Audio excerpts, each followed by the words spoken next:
Do you believe there are laws of logic then? Absolutely. Are they universal? They're agreed upon by human beings. Are they simply conventions then? They're conventions, but they're conventions that are self-verifying. Are they material in nature? How can a law be material? That's the question I'm going to ask you. Thank you. I would say no. Dr. Stein, now you have an opportunity to cross-examine Dr. Bahnsen. Dr. Bahnsen, would you call God material or immaterial? Immaterial. What is something that's immaterial? Something not extended in space. And can you give me an example of anything other than God that's immaterial? Laws of logic.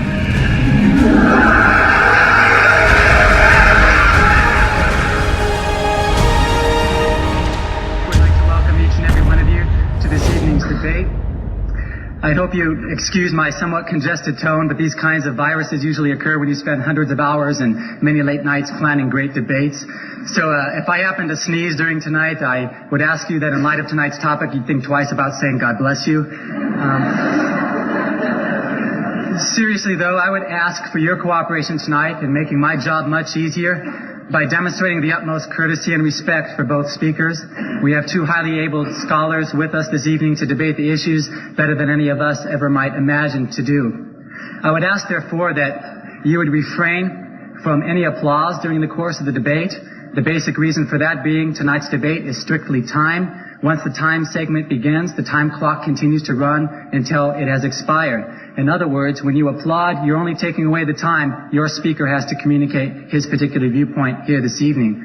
I would also ask, in addition to refraining from applause, that you would also refrain, that is, from flash bulbs if you have any flash cameras with you here this evening. And the final note of my stern disciplinarian attitude this evening, I would ask that you would also refrain from any external verbal participation here this evening.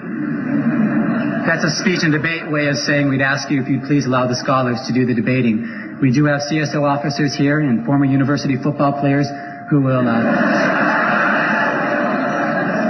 They'd be happy to exert their influence, shall we say, and escort you to the door. But we would seriously ask for your cooperation in that. Allow me now to explain the logistics or the mechanics that we're going to follow in this evening's debate. The debate format, very briefly, is a hybrid debate format. It's not as strenuous or rigid as the presidential debate as you saw earlier this year, and it's not as strenuous as the intercollegiate debate patterns. This evening's debate, if you'd open up your program and look on the left-hand page, you'll find the exact format that we will be employing here tonight. This evening's debate is divided up into four major segments. Segments numbered 1 through 3 will comprise the main debate. Segment number 4 will be a question and answer period. Segment number 1 will begin with two 15-minute opening statements presented by each speaker. After those opening statements are presented, we will also have a period of cross-examination. Now, in debate theory, cross-examination is basically an opportunity for each opponent to interrogate or pose questions or cross-examine his opponent for logical fallacies, etc. It can also be used as a means of pointing out points of clarification. After cross-examination is completed, we will then have two 8-minute rebuttals, and that will conclude segment number 1. We'll then begin segment number 2, which is exactly the same format as segment number 1, with two exceptions. The speaking order, as you notice, will be inverted, and shorter time increments will be employed. And that will take us all the way up to segment number 3, which will simply be two 10-minute closing statements. After segment number 3 is concluded, this is my most important announcement, we will be handling questions and answers. As you can see, there are no floor microphones, and it's a pretty good thing given the difficulty in access to the floors here this evening. So what we have planned to do is to handle questions and answers vis-a-vis written format. Each of you has had included in your evening program a blank sheet of paper. We would ask that if a question comes to your mind during the course of the debate, that question will be recorded on that piece of paper if you so desire to possibly have that question answered. At the conclusion of segment number 3, our speech and debate team ushers will promptly enter the aisles to collect those questions from you, fighting over the people seated in the aisles, and they will then be delivered over to our question panelists. They will be sorted through rather quickly, and then we will have 3 questions for either speaker, depending on the time that we have left with us here this evening. Having explained the logistics of the debate, I'd like to introduce to you this evening's speakers. Please give a warm welcome to Dr. Gorden Stein and Dr. Greg Bahnsen.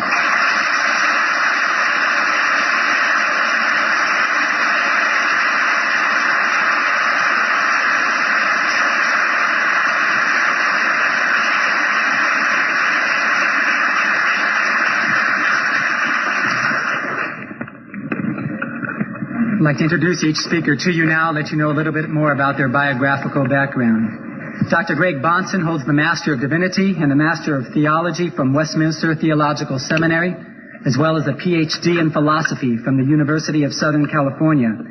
He has fulfilled professorships at Reformed Theological Seminary in Jackson, Mississippi, and at Ashland Theological Seminary in Ohio.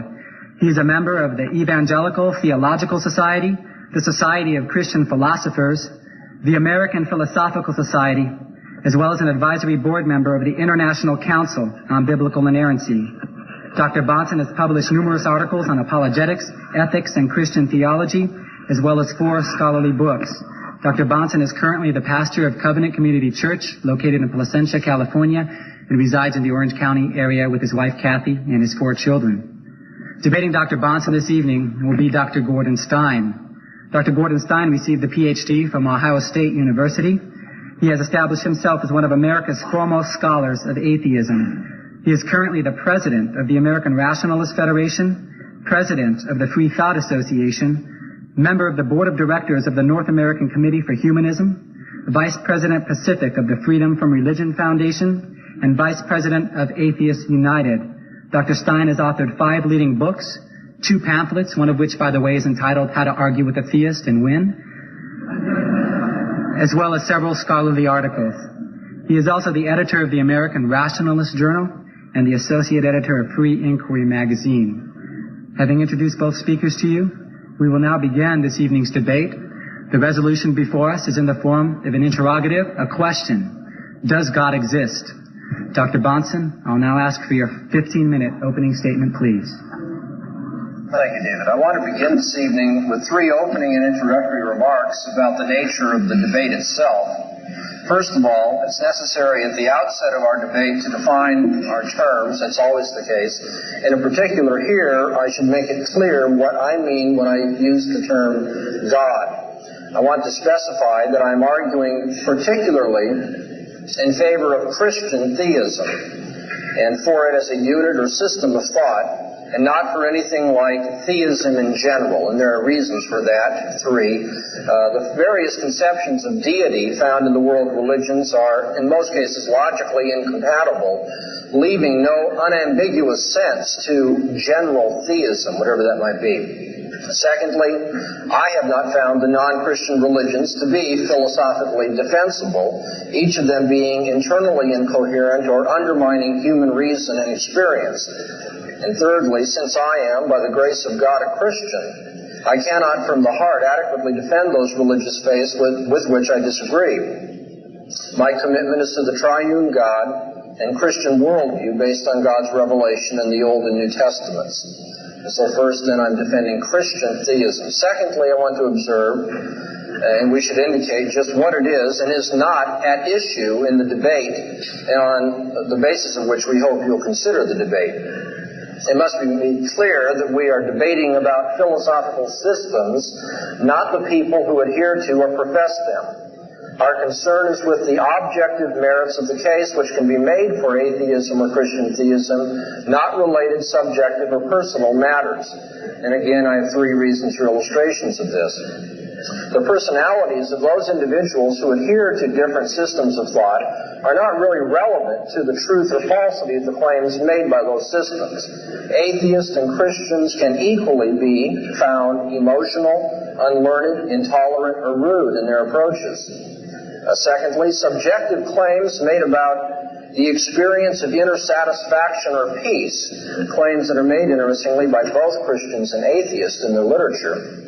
And promotional claims made about the superiority of Christianity or atheism. For instance, some atheist literature suggests that greater mental health comes through the independence of the atheist outlook. These sorts of things are always subject to conflicting interpretations and explanations, being, I think, more autobiographical rather than telling us anything for sure about the truth of the system under consideration. Thirdly, the issue is not whether atheists or professing Christians have ever done anything undesirable or morally unacceptable. One need only think respectively of the atheist involvement in the Reign of Terror in the French Revolution and the professing Christian involvement in the Spanish Inquisition. Now, the question is not whether adherents of these systems have lived spotless lives, but whether atheism or Christian theism as philosophical systems are objectively true. And so I'll be defending Christian theism, and I'll be defending it as a philosophical system. And my last introductory remark is simply to the effect that I want to concede to my opponent all issues pertaining to the control of ovarian maturation in Japanese quail. Okay. The subject of his doctoral dissertation in 1974 at Ohio State. Dr. Stein is a man of intelligence, and that's not in question in this debate. I would not pretend to hold my own in a discussion with him of the empirical details of his narrow domain of specialized natural science. However, our subject tonight is really much different, calling for intelligent reflection upon issues which are philosophical or theological in character. For some reason, Dr. Stein has, over the last decade, left his field of expertise and given his life to a campaign for atheism. Whatever his perception of the reason for that, I do not believe that it is because of any genuinely cogent philosophical case which might be made for atheism as a worldview. And it's to this subject which I now turn for tonight's debate. My opening case for the existence of God will cover three areas of thought. They are the nature of evidence, the presuppositional conflict of worldviews, and finally the transcendental argument for God's existence. First of all, the nature of evidence. How should the difference of opinion between the theist and the atheist be rationally resolved? What Dr. Stein has written indicates that he, like many atheists, has not reflected adequately on this question. He writes, and I quote, "The question of the existence of God is a factual question and should be answered in the same way as any other factual question." End of quote. The assumption that all existence claims are questions about matters of fact, the assumption that these are all answered in the very same way, is not merely oversimplified and misleading. It is simply mistaken. The existence, factuality, or reality of different kinds of things is not established or disconfirmed in the same way in every case. We might ask, is there a box of crackers in the pantry? And we know how we would go about answering that question. But that is a far cry from the way we go about answering a question and determining the reality of, say, barometric pressure, quasars, gravitational attraction, elasticity, radioactivity, natural laws, names, grammar, numbers, the university itself that you're now at, past events, categories, future contingencies, laws of thought, political obligations, individual identity over time, causation, memories, dreams, or even love or beauty. In such cases, one does not do anything like walking to the pantry and looking inside for the crackers. There are thousands of existence or factual questions, and they are not at all answered in the same way in each case. Just think of the differences in argumentation and types of evidence used by biologists, grammarians, physicists, mathematicians, lawyers, logicians, mechanics, merchants, and artists. It should be obvious that the type of evidence which one looks for in existence or factual claims will be determined by the field of discussion, and especially by the metaphysical nature of the entity mentioned in the claim under question. Dr. Stein's remark that the existence of God is answered, the question of the existence of God is answered in the same way as any other factual question, mistakenly reduces the theistic question to the same level as a box of crackers in the pantry, which we will hereafter call the crackers in the pantry fallacy. Secondly, then, I'd like to talk about the presuppositional conflict of worldviews. Dr. Stein has written about the nature of evidence in the theistic debate, and what he has said points to a second philosophical error of significant proportions. In passing, we would note how unclear he is, by the way, in speaking of the evidence which must be used, describing it variously as logic, facts, or reason. Each of these terms is susceptible to a whole host of differing senses, not only in philosophy, but especially in ordinary usage, depending on who's using the terms. I take it he wishes to judge hypotheses in the common sense by test of logical coherence and empirical observation. The problem arises when Dr. Stein elsewhere insists that every claim which someone makes must be treated as a hypothesis which must be tested by such evidence before accepting it. There is to be nothing, he says, which smacks of begging the question or circular reasoning. This, I think, is oversimplified thinking and again misleading, what we might call the pretended neutrality fallacy. One can see this by considering the following quotation from Dr. Stein, and I quote, "The use of logic or reason is the only valid way to examine the truth or falsity of a statement which claims to be factual." That's the end of the quote. One must eventually ask Dr. Stein then how he proves this statement itself. That is, how does he prove that logic or reason is the only way to prove factual statements? He's now on the horns of a real epistemological dilemma. If he says that the statement is proven by logic or reason, then he's engaging in circular reasoning and he's begging the question, which he staunchly forbids. If he says that the statement is proven in some other fashion, then he refutes the statement itself, that logic or reason is the only way to prove things. Now, my point is not to fault Dr. Stein's commitment to logic or reason, but to observe that it actually has the nature of a pre-commitment or a presupposition. It is not something he has proven by empirical experience or logic, but it is rather that by which he proceeds to prove everything else. He is not presuppositionally neutral in his approach to factual questions and disputes. He does not avoid begging crucial questions rather than proving them in what we might call the garden variety, ordinary way. Now, this tendency to beg crucial questions is openly exposed by Dr. Stein when the issue becomes the existence of God, because he demands that the theists present him with evidence for the existence of God. Now, theists like myself would gladly and readily do so. There is the evidence of the created order itself, testifying to the wisdom, power, plan, and glory of God. One should not miss the testimony of the solar system, the persuasion of the sea, the amazing intricacies of the human body. There's the evidence of history, God's deliverance of his people, the miracles at Passover night in the Red Sea, the visions of Isaiah, the Shekinah glory in the temple, the virgin birth of Jesus, his mighty miracles, his resurrection from the dead. There's the evidence of special revelation, the wonder of the Bible as God's Word, unsurpassed in its coherence over time, in its historical accuracy, and its life-renewing power. In short, there is no shortage of empirical indicators or evidences of God's existence, from the 1,000 stars of the heavens to the 500 witnesses of Christ's resurrection. But Dr. Stein precludes the very possibility of any of this empirical evidence counting as proof of God's existence. He writes, and now I quote, "Supernatural explanations are not allowed in science. The theist is hard put to document his claims to the existence of the supernatural if he is, in effect, forbidden from invoking the supernatural as a part of his explanation. Of course, this is entirely fair, as it would be begging the question to use what has to be proved as a part of the explanation." End of quote. In advance, you see, Dr. Stein is committed to disallowing any theistic interpretation of nature, history, or experience. What he seems to overlook is that this is just as much begging the question on his own part as it is on the part of the theists who appeal to such evidence.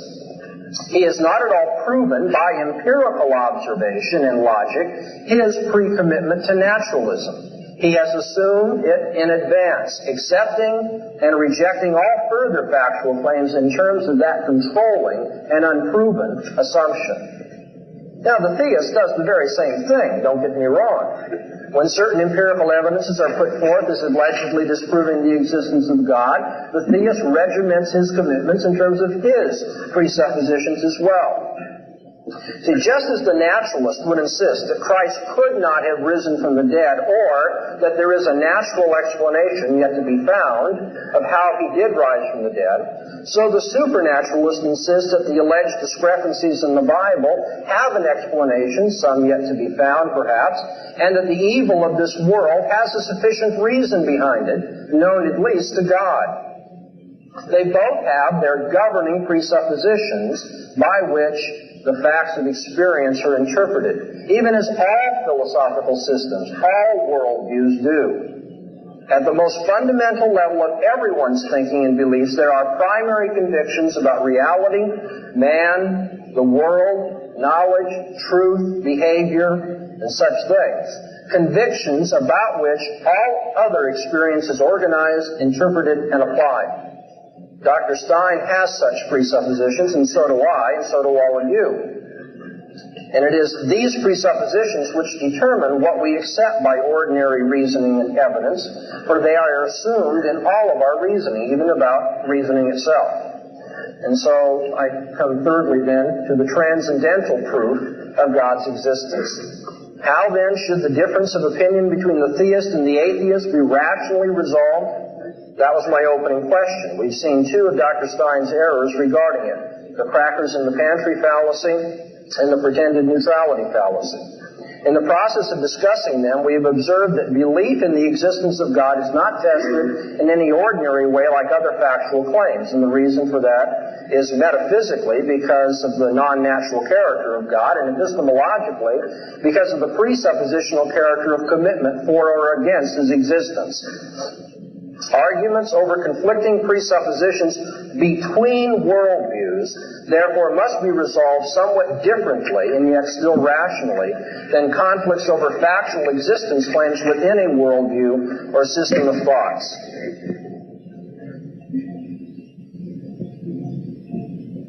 When we go to look at the different worldviews that atheists and theists have, I suggest that we can prove the existence of God from the impossibility of the contrary. The transcendental proof for God's existence is that without Him, it is impossible to prove anything. The atheist worldview is irrational and cannot consistently provide the preconditions of intelligible experience, science, logic, or morality. The atheist worldview cannot allow for laws of logic, the uniformity of nature, the ability for the mind to understand the world, and moral absolutes. And in that sense, the atheist worldview cannot account for our debate tonight. Thank you, Dr. Bahnsen, for your opening statement. We now turn to you, Dr. Stein. Your 15-minute opening statement, please.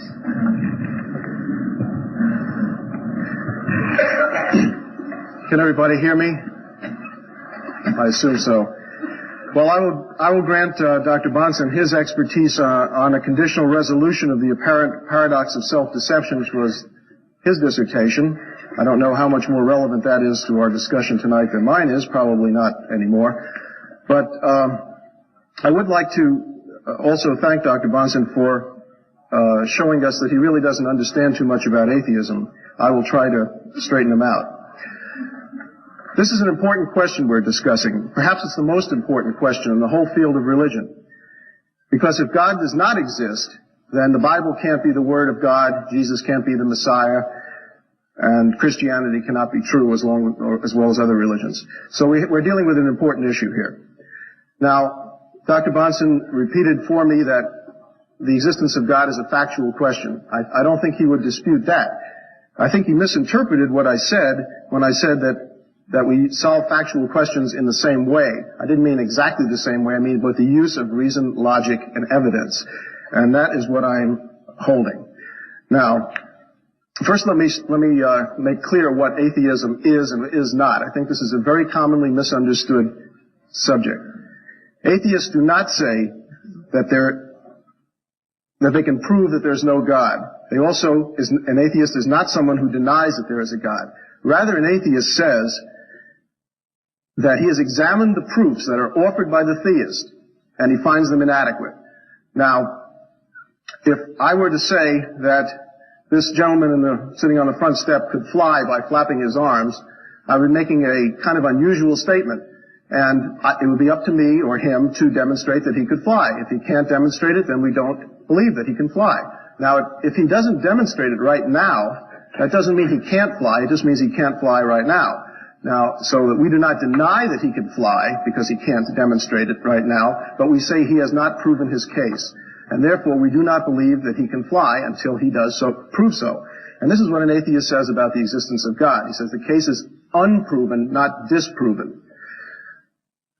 So an atheist is really someone who is without a belief in God or who does not believe in a God. It is not someone who denies the existence of a God or who says that one does not exist or can prove that one does not exist. Now, I think I would like to define a God as well. I'm not so sure I like his definition. I'm not going to stick to just Christian God. I'm going to stick to all kinds of God. And I'm going to use the definition which both Father Copleston and Bertrand Russell both agreed on in their famous debate. Now, this was both sides, the leading exponents of both sides, both managed to agree on a definition of God, so I think it must be at least an adequate one, if not a great one. And this is the definition: a supreme personal being, distinct from the world and creator of the world. Now, before asking for proof of God's existence, we need this satisfactory definition. And I think I've given one which I will find at least satisfactory, and if Dr. Bahnsen doesn't agree, we can hear from him. Now, nothing can qualify as evidence for the existence of a God unless we have some idea what we're searching for. That's why we need the definition.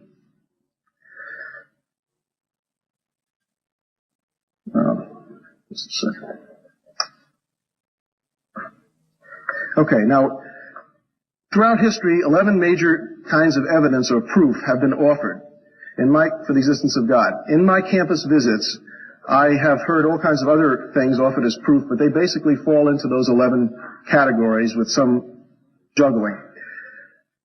And if these 11 proofs do not work out logically, or lead to logical self-contradictions, then we can only say that God's existence is not proved. It's unproven, not disproven, as I mentioned before. Now, if I assert that this gentleman can fly by flapping his arms, as I said, the burden of proof was on him. Supposing I make a more complicated statement. Supposing I say that my dog can talk in complete sentences. Okay, well, again, I'm making a kind of unusual statement, and it's up to me to offer the evidence. So I'd better be prepared to do that, or I'd better be prepared to have people not believe what I say. And I'd like a demonstration, either of this gentleman's flying or of my dog talking, if I were the person who was being asked to make a conclusion, before I admitted that such things were possible or existed.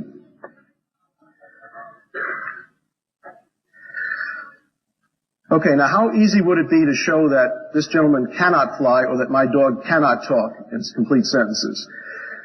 As I mentioned before, we get into a real problem when we're trying to show that something cannot happen or that something does not exist.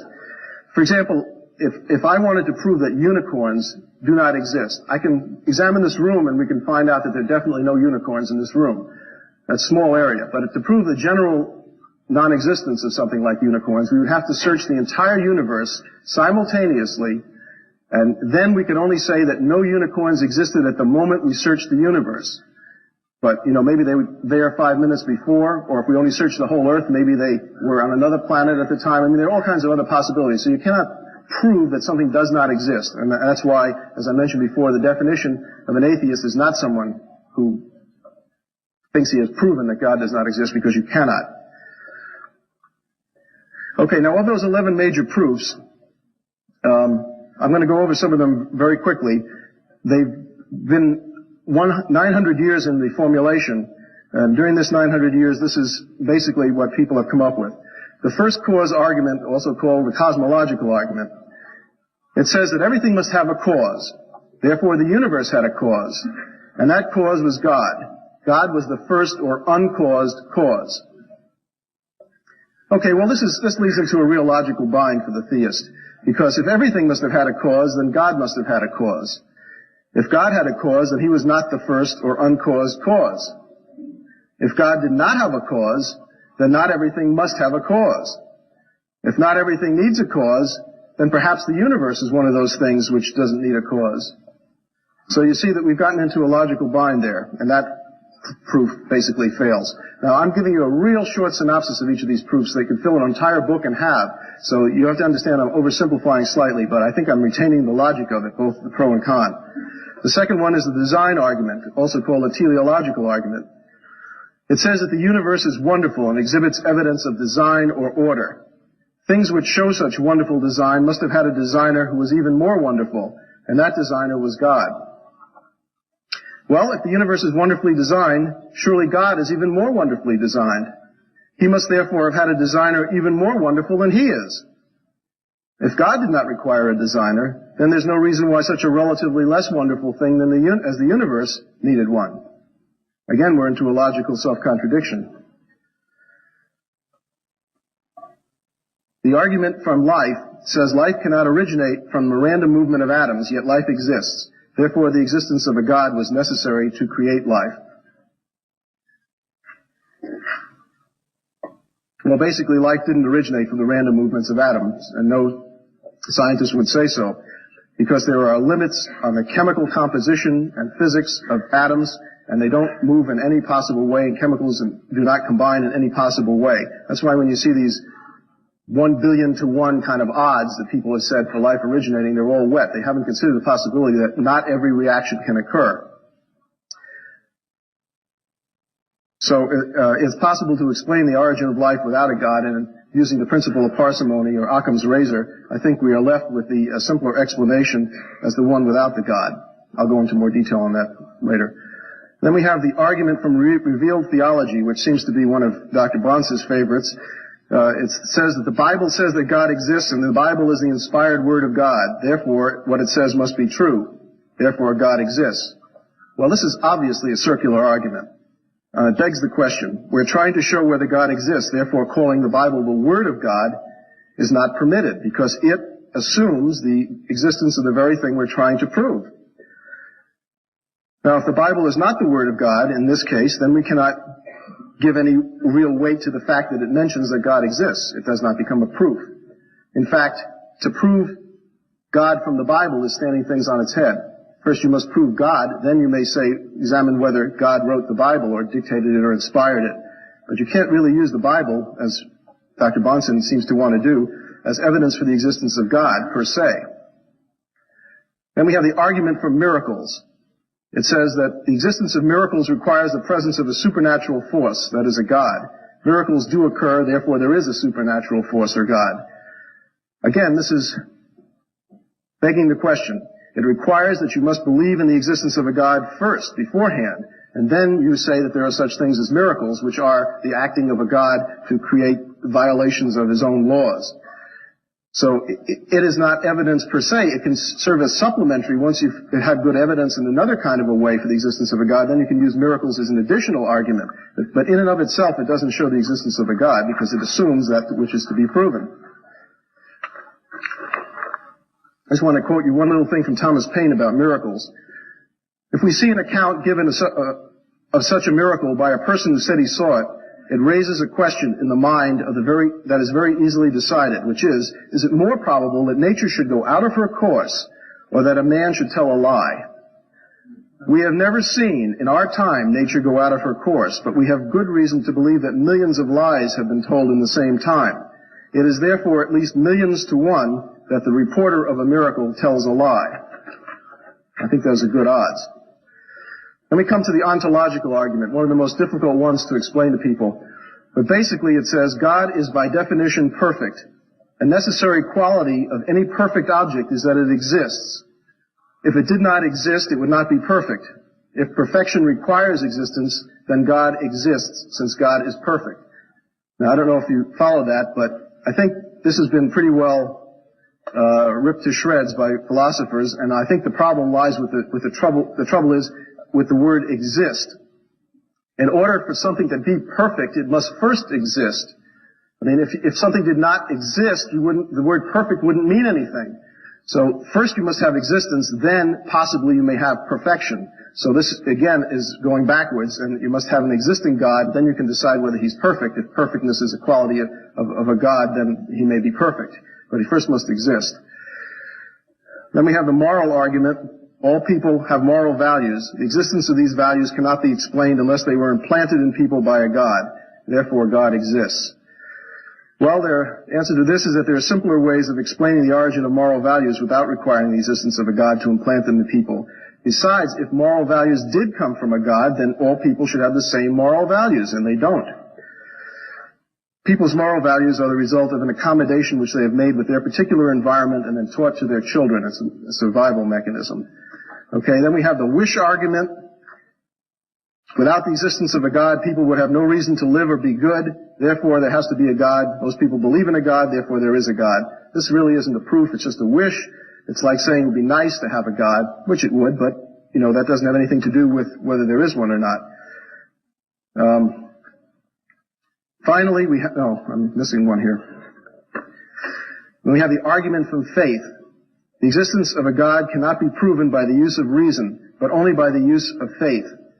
The use of faith shows that there is a God, therefore God exists.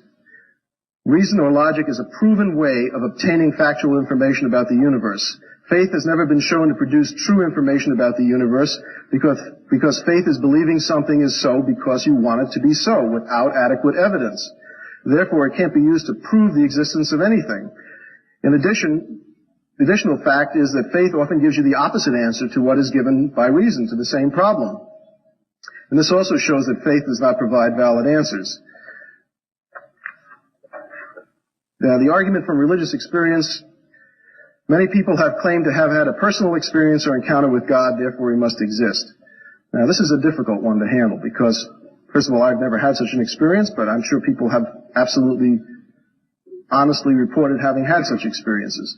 But the feeling of having met God must not be confused with the fact of having met him. This is a confusion, a semantic confusion, and also we cannot use our own feelings as if they were valid information about the world. They are feelings that we have inside of us, but you cannot demonstrate them to another person. They cannot be used as an evidence. If everyone had that same experience, like if we all looked around the room and we all agreed that there was a clock over there, then we might say that the vision of a clock was a consensual one, that everyone agreed on it. Other than that, if you saw a clock and nobody else did, or only 2 or 3 people did in the room, we would have a bit of a problem. Pascal's wager is the last of 11 arguments. I hear this a lot on the campuses. It says, since we don't know whether a God exists or not, we have no way of finding out in this life. We have nothing to lose by believing in a God.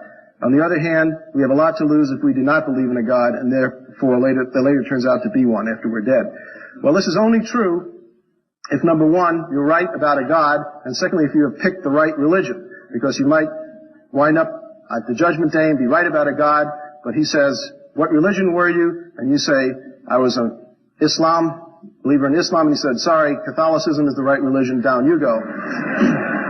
So, in addition, we might also have, if we have a God who punishes people who live virtuous lives, let's say an atheist who lived virtuous life, did wonderful deeds in the world, but just did not believe in a God, if the God punishes him, then we have an irrational God who's just as likely to punish the believer as the unbeliever. Thank you, Dr. Stein.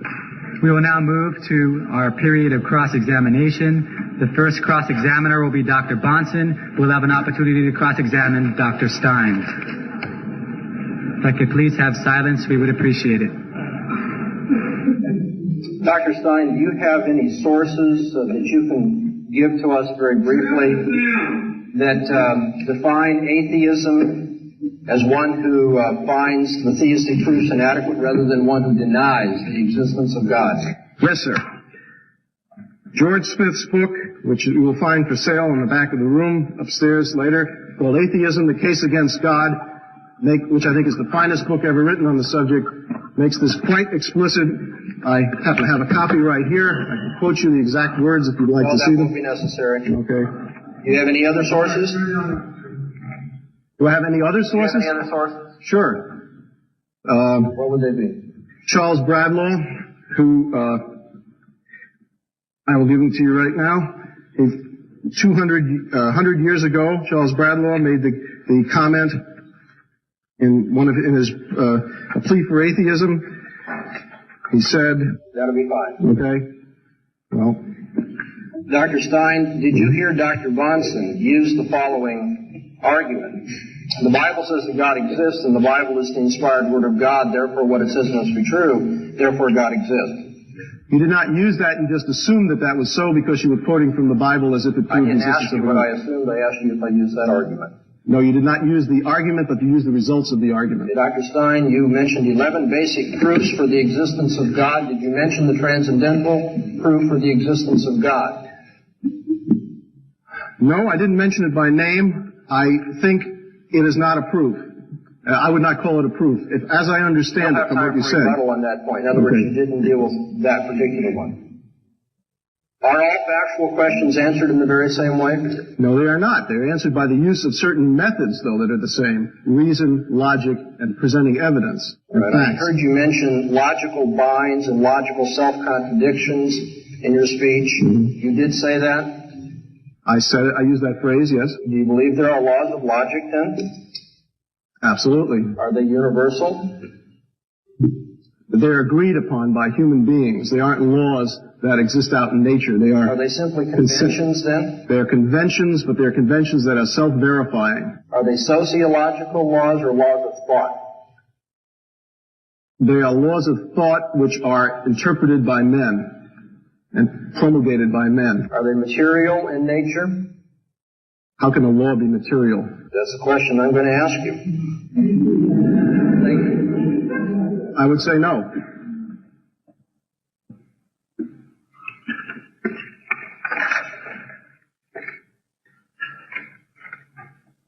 Dr. Stein, now you have an opportunity to cross-examine Dr. Bahnsen. Dr. Bahnsen, would you call God material or immaterial? Immaterial. What is something that's immaterial? Something not extended in space. Can you give me an example of anything other than God that's immaterial? Laws of logic.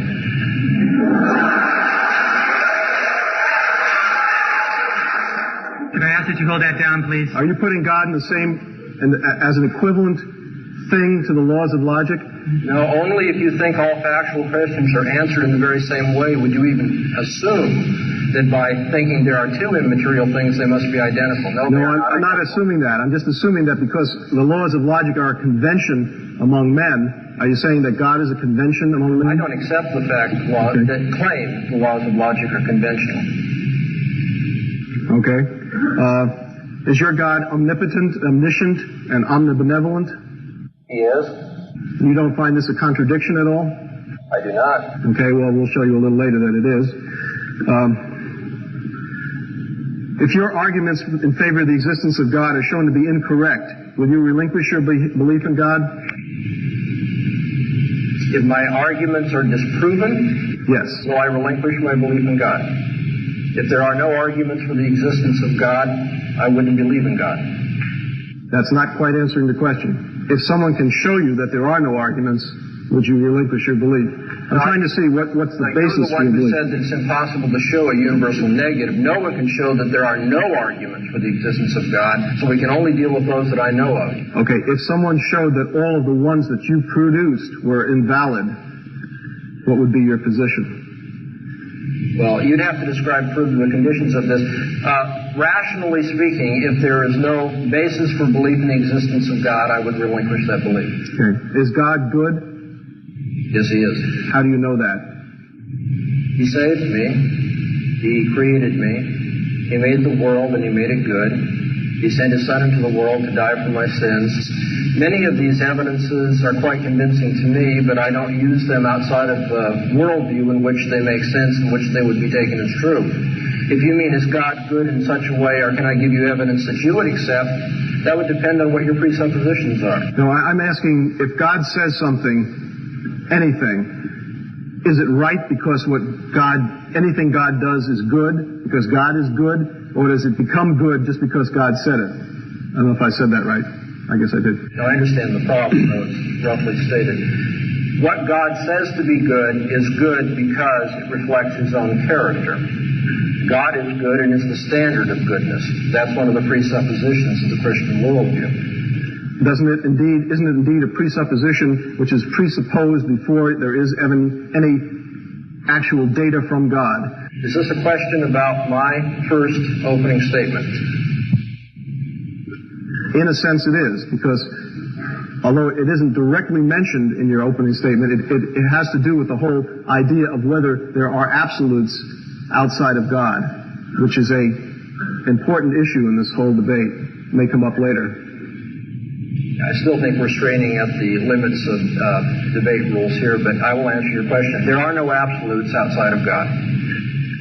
So in other words, the fact that God is good is something that God told you, and that's why you accept it, rather than knowing it ahead and assuming it as a presupposition, which you said a minute ago. No, that's extremely simplistic. God told it to me, and He provided evidence of it. But you also said it was a presupposition. That's right. Isn't that a contradiction? No, not at all. There are many things which are presupposed as well as evidenced in this world. For instance, the laws of logic. I would disagree with that, but okay. No, I still have some time. All right. When we talk about immaterial things, are you also saying that there's such a thing as, let's say, ghosts or the soul, which are another example of immaterial things? Would you call them immaterial? I would say that man is a living soul and has an immaterial aspect to his being, yes. Mm-hmm. And how would you prove this? Does this have to do with the existence of God then? Well, it has to do with the existence of immaterial things. Well, if there's an immaterial being, God, and if the Bible is His Word, then I would say that His revealing the nature of man in the Bible is sufficient proof. And that takes us back logically, as you'll be bound to say, to whether God Himself does exist, and that's what we're supposed to be debating. Okay, so you're giving me a circular argument, which is... No, I'm telling you what the debate is about, man. Well, I know what the debate is about. Yeah. I'm asking for an answer to a question, and I didn't get one. I'm not debating the nature of the soul tonight, but the existence of God. Yes, I believe the man has a soul. Okay, the only reason I asked about the soul is because this is a simpler immaterial object that most people would hold is also immaterial. Oh, I would say that it's similar. I mean, that's your claim. Simpler, I said, not similar. Okay. Okay, having concluded our segment of cross-examination, we will now begin final rebuttals for segment number 1. Dr. Bahnsen, I now turn to you for an 8-minute rebuttal. Thank you. Dr. Stein is not into this debate yet tonight. We are debating the nature of, the existence of God. I specified that I would be speaking in order to avoid logical contradiction of one particular view of God, the Christian view of God, which I personally hold. Dr. Stein says that he will not restrict himself to the Christian conception of God. Well, that's fine. He may not, but all the time he uses on anything that's not the Christian conception of God will be irrelevant. In fact, I will join him in refuting those other conceptions of God. The existence of God that I'm arguing tonight is the Christian one. Secondly, when Dr. Stein defines an atheist as one who finds the theistic proofs inadequate, that is unproven but not disproven, he's engaging in linguistic revision. He does quote for us, of course, he said that he could, and I trust that he can, two atheists who likewise define atheism that way. But you see, that strikes me as similar to a Christian who defines his position as being true at the outset, and therefore it must be true because it's true by definition. He has minimized the task that is before him by simply saying, I'm here to show that the theistic proofs are inadequate. Well, you see, even at that, though, he didn't do his job, even though that was less than what he really should be doing. Because he gave us 11 basic proofs for God, attributing one to me that I didn't use and do not use, and did not assume. He mentioned 11 basic proofs, but did not deal with the one that I gave in my opening presentation. So he has not dealt yet with the argument that is before us this evening. Dr. Stein has mentioned logical binds and logical self-contradictions. He says that he holds that the laws of logic are universal, but, however, they are conventional in nature. That is not at all acceptable philosophically. If the laws of logic are conventional in nature, then you might have different societies that use different laws of logic. It might be appropriate in some society to say both my car is in the parking lot and it's not the case that my car is in the parking lot. That is, certain societies that have a convention that says, go ahead and contradict yourself. Of course, there are, in a sense, subgroups within our own society that might think that way. Thieves have a tendency to say, this is not my wallet, but it's not the case that it's not my wallet. They might engage in contradictions like that, but I don't think any of us would want to accept it. The laws of logic are not conventional or not sociological. I would say the laws of logic have a transcendental necessity about them. They are universal, they are invariant, and they are not material in nature. And if they are not that, then I'd like to know in an atheist universe how it's possible to have laws in the first place, and secondly, how it's possible to justify those laws. The laws of logic, you see, are abstract. As abstract entities, which is the appropriate philosophical term, not spiritual entities, as Dr. Stein is speaking of, as abstract entities, that is to say, non-individual or universal in character, they are not materialistic. As universal, they are not experienced to be true. There may be experiences whereby the laws of logic are used, but no one has universal experience. No one has tried every possible instance of a law of logic. As invariant, they don't fit into what most materialists would tell us about the constantly changing nature of the world. And so you see, we have a real problem on our hands. Dr. Stein wants to use the laws of logic tonight. I maintain in so doing he's borrowing my worldview. For you see, within the theistic worldview, laws of logic make sense. Within the theistic worldview, there can be abstract, universal, invariant entities, such as the laws of logic. Within the theistic worldview, you cannot contradict yourself, because to so do, you engage in the nature of lying, and that's contrary to the character of God as we perceive it. And so the laws of logic are something that Dr. Stein's going to have to explain as an atheist, or else relinquish using them. The transcendental argument for the existence of God, then, which Dr. Stein has yet to touch, and which I don't believe he can surmount, is that without the existence of God, it's impossible to prove anything. And that's because in the atheistic world, you cannot justify and cannot account for laws in general. Laws of thought in particular, laws of nature, cannot account for the human mind and the fact that it's more than electrochemical complexes and events, and cannot give us moral absolutes. That is to say, in the atheist conception of the world, there's really no reason to debate. Because in the end, as Dr. Stein has said, all these laws are conventional. All these laws are not really law-like in their nature. They're just, well, if you're an atheist and a materialist, you'd have to say they're just something that happens inside the brain. But you see, what happens inside your brain is not the same as what happens inside my brain, and so what happens inside of your brain is not a law. It doesn't necessarily correspond to what happens in mine. In fact, it can't be identical with what is inside of my mind or brain, because we don't have the same brains. If the laws of logic come down to being materialistic entities, then they no longer have their law-like character. If they are only social conventions, then, of course, what we might do tonight to win the debate is just define a new set of laws, and we'll say all those who want the convention that says atheism must be true or theism must be true, and we have the following laws which we conventionally adopt to prove it, you see, we'll be satisfied. But no one is satisfied. That's not a rational procedure to follow. The laws of logic cannot be avoided. The laws of logic cannot be accounted for in the materialistic universe. Therefore, the laws of logic are one of many evidences that without God, you can't prove anything at all. Thank you, Dr. Bahnsen. Dr. Stein, your 8-minute rebuttal, please. Okay, I'll now touch on transcendental evidence, the existence of God, which is, I think, the only time I could really do such is in my rebuttal. But first, I'd like to do one more important thing. Rather than asking what is the cause of the universe, we must first ask, does the universe require a causal explanation? Rather than asking what is responsible for design in nature, we must ask, does nature exhibit design? God is given as a solution to a metaphysical problem, but no consideration is given to whether such a problem exists in the first place. But God is not an explanation for anything. For example, if I ask you, how did the universe come? And you say, God created it. That doesn't answer the question. The question is, how did God create it?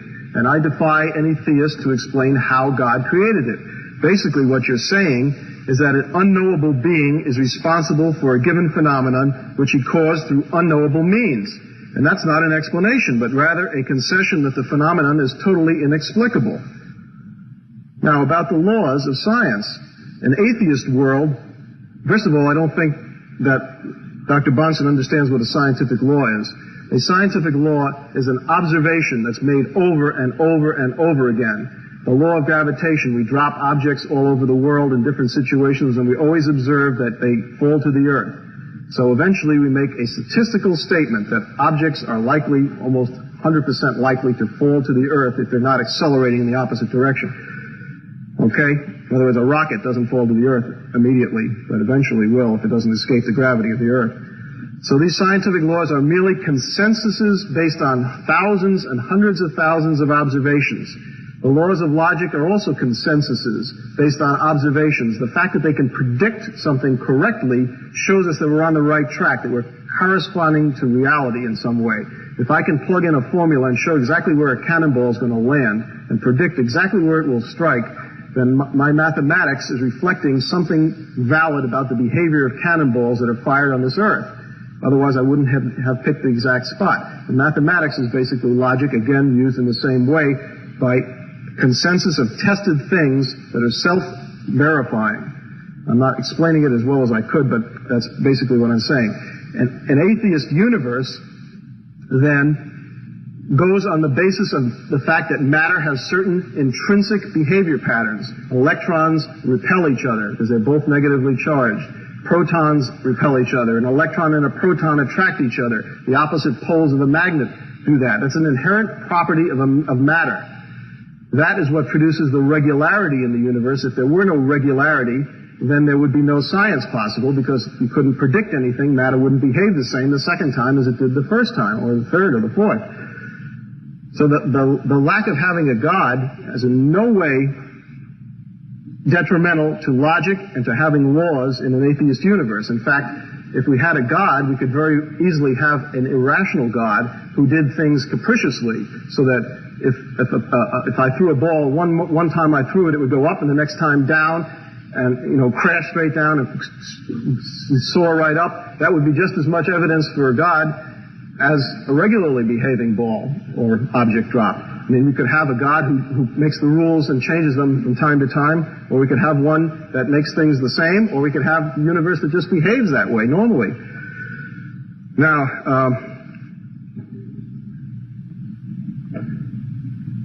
to ask what caused the universe, although we didn't get into this exact thing, I'm trying to show you that it's to ask an absurd question in the first place, to give God as the answer. First of all, I mentioned it doesn't explain anything, but secondly, before something can act as a cause, it must first exist.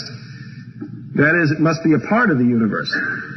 And the universe sets the foundation for a causal explanation, but it cannot itself require a causal explanation. I don't know if that's clear. If I say every human being had a mother, that's a valid question. But if I ask who was the mother of the human race, that is a non-valid question because the human race didn't have a mother. I can ask what was the cause of this planet exploding, but to ask what was the cause of the universe is to ask an invalid question. And to offer the answer as God is to offer an invalid answer to an invalid question.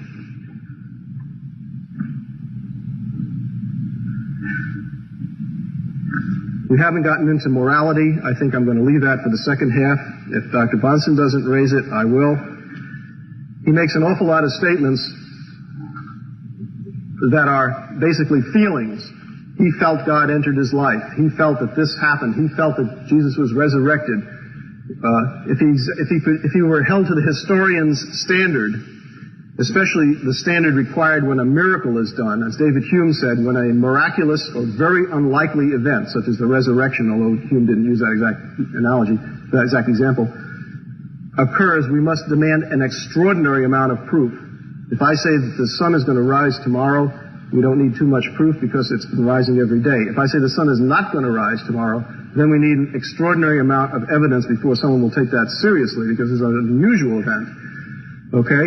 Now, he has not held up the historian's standard to a lot of the things he's accepting from the Bible as evidence for God. And I think that if he did so, he would soon see that those evidences dried up. Now, to get to transcendental evidence, finally. The statement that if God did not exist, we couldn't prove anything, and that logic and scientific laws would be invalid is absolute nonsense, and I think I've demonstrated part of that.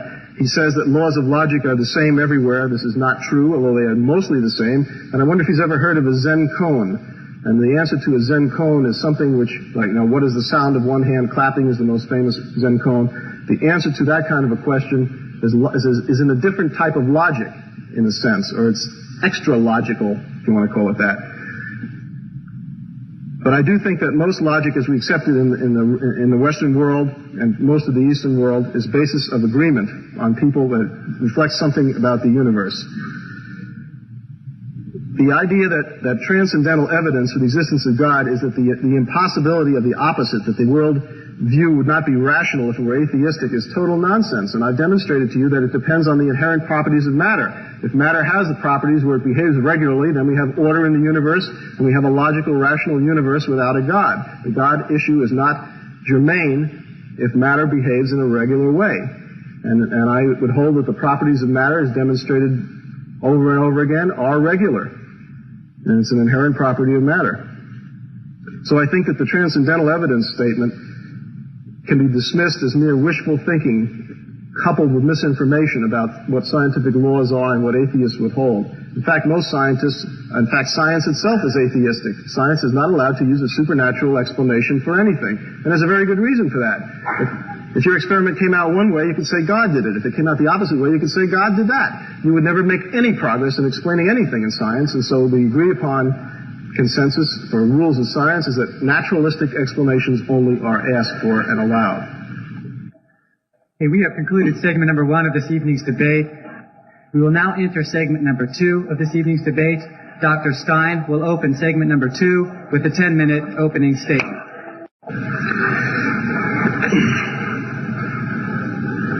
He will if he can find his notes.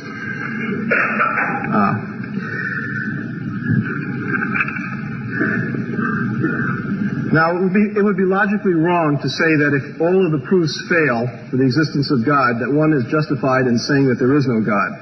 There's a logical fallacy, argumentum ad ignorantum, or something like that, to say that you accept something just because all the evidence, the contrary, fails. However, we have two other factors here that we must consider. One of them is the fact that 900 years have passed since Anselm first postulated the ontological proof, and Thomas Aquinas in 1200 or so.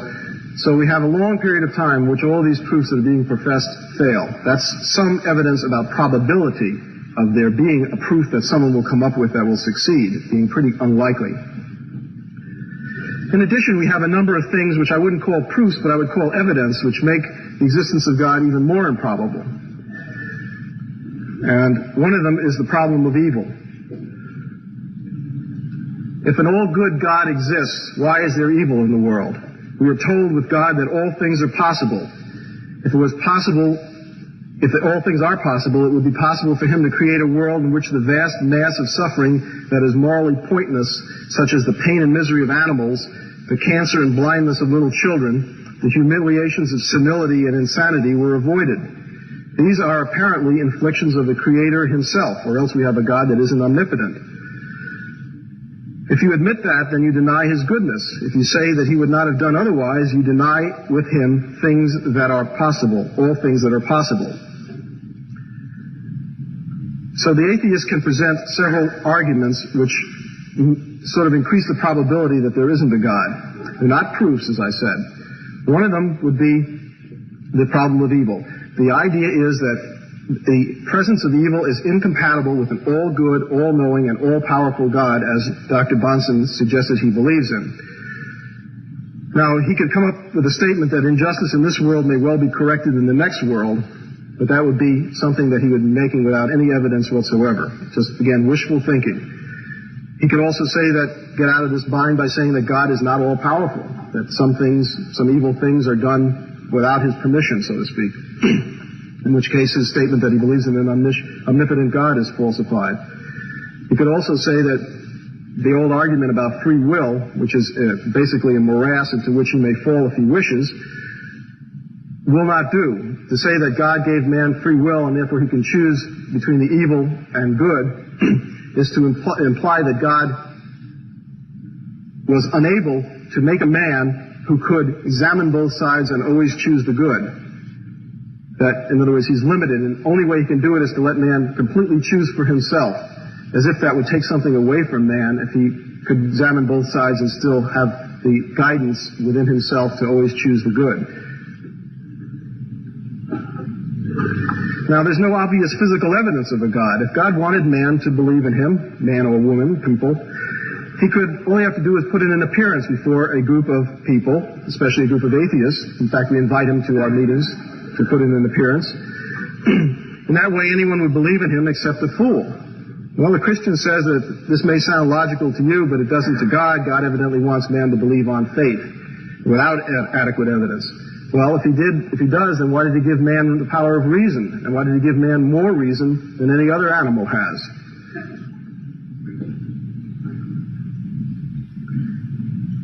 If all living things on the earth were created by a God, and he was a loving God who made man in his own image, how do you explain the fact that he must have created the tapeworm, the malaria parasite, tetanus germs, polio, ticks, mosquitoes, cockroaches, and fleas? Now, surely the dog is not suffering from original sin and needs to be infected with fleas so that he can get to doggy heaven, which will be better than his present life.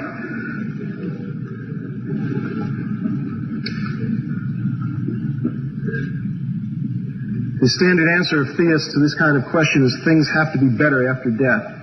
You know, we have these things on earth. It's a vale of tears, so to speak. It doesn't make much sense.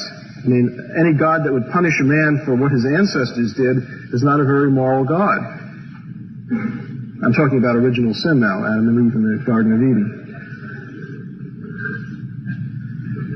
There are many instances on the earth in which no distinction seems to be made between the innocent and the guilty, between the Christian and the non-believer, and, for example, in natural disasters like an earthquake or a fire. It kills Christians, it kills babies, it kills animals, it kills non-Christians. You certainly can't say that these people were punished in some way for something that they did. It also demolishes churches and hospitals without distinction. Isn't this evidence that at the very least whatever force there is controlling these things doesn't care if people are Christians or not? Or whether they're innocent or not? If there's only one God and he cares at all how he's worshipped, why are there so many different conceptions of God and so many different religions, all claiming to be the one true religion? Does this mean that they're all mistaken? Does it mean that one is correct and all the others are mistaken? There's an old joke about an atheist in which he said to a believer, you know, you believe that 99 of the 100 gods are false. I just go one step further and say that the 100th one is also false. So I'm sure that Dr. Bahnsen, in fact, he even agreed that he would help me refute any other gods but the Christian God. If Christianity is the one true religion, why are so many people who sincerely believe in it found in prisons, slums, and in organized crime? I'm not saying that all people there are Christians. I'm not saying that all people in organized crime are Christians either. But it evidently, if Christianity led to an elevation of moral standards, which we haven't gotten into yet about morality, but I'm going to jump the gun here a little bit, Christians would be expected to be highly moral, not less moral. In fact, studies of the religious beliefs of prisoners have shown that almost all were devout Christians. The number of atheists is less than 1%. And these statistics were in fact so disturbing to the people who conducted them that they stopped collecting them recently. Can't argue with the facts, though. Any system which seems to fail in its application as frequently as Christianity does is not a very good or practical system for mankind to follow. I don't want to get into a real discussion of Christianity, except that Dr. Bahnsen insists that the Christian God and Jesus and the other evidences that come from the Christian God, concomitants with them, are true and the others are not. What are we left with after this exercise? Well, we can see that we can't prove the existence of God by any rational or logical process, and Dr. Bahnsen has not offered us any. We have a factual issue here. Again, as I said, because the proofs fail, it doesn't mean that the existence is disproved, but I think it certainly is unproved. We can, as I will say in my closing statement, this does not leave us in a bleak and horrible world. there are many, many things that the atheist does with his life which make this world a nice place and enable him to get to the solving of the problems of this world instead of hoping for pie in the sky, which does not seem to be very probable. Thank you, Dr. Stein. Dr. Bahnsen, can you please have your 10-minute opening statement?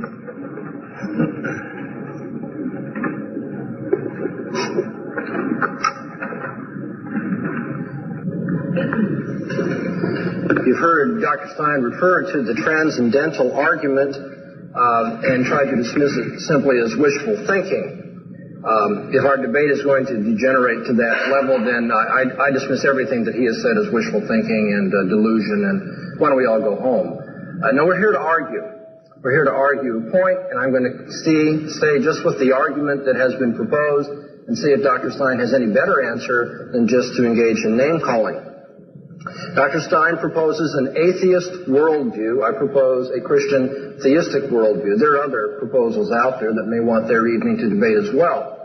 I'm maintaining that the proof of the Christian worldview is that the denial of it leads to irrationality. That is, without the Christian God, you cannot prove anything. As one illustration of that, although I want to get into more than that in this second speech, I have referred to the laws of logic. An atheist universe cannot account for the laws of logic. Dr. Stein, interestingly, in responding to that, spoke more about scientific law than he did about the laws of logic, and I'm going to come back to that in my rebuttal to ask about his understanding of scientific law. However, we still hear him saying that laws of logic are a matter of consensus and are just this way.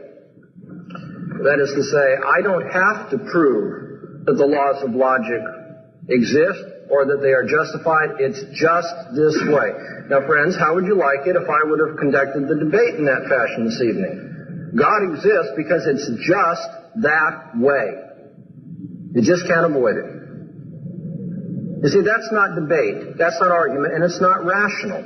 And therefore we have, interestingly, an illustration in our very debate tonight that atheists cannot sustain a rational approach to this question. What are the laws of logic, Dr. Stein, and how are they justified? We still have to answer that question from a materialist standpoint. From a Christian standpoint, we have an answer, obviously. They reflect the thinking of God.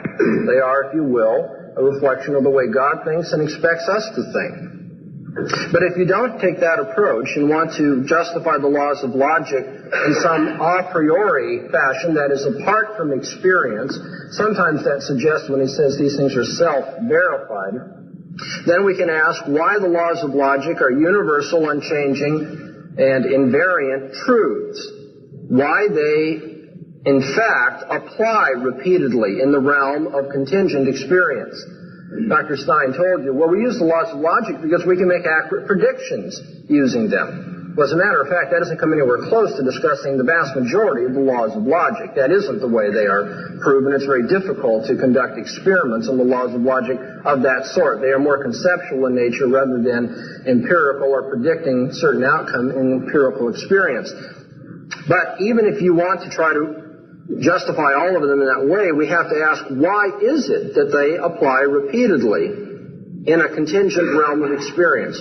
Why, in a world that is random, not subject to personal order, as I believe, Christian God, why is it that the laws of logic continue to have that success-generating feature about them? Why should they be assumed to have anything to do with the realm of history? Or why should reasoning about history or science or empirical experience have these laws of thought imposed upon it? Once again, we have to come back to this really unacceptable idea that they're conventional. If they are conventional, then of course there ought to be just numerous approaches to scholarship everywhere, different approaches to history, to science, and so forth, because people just adopt different laws of logic. That just isn't the way scholarship proceeds, and if anybody thinks that is adequate, then they just need to go to the library and read a bit more. The laws of logic are not treated as conventions. To say that they are merely conventions is simply to say, I haven't got an answer.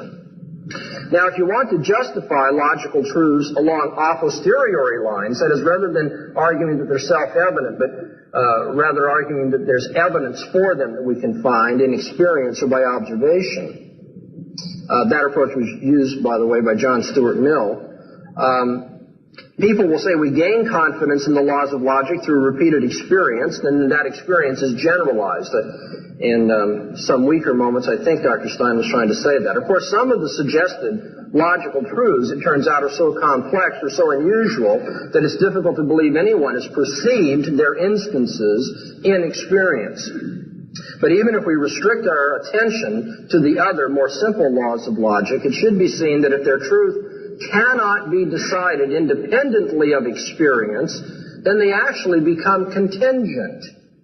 That is, if people cannot justify the laws of logic independent of experience, then you can only say they apply as far as I know in the past experience that I've had. They are contingent, they lose their necessity, universality, and invariance.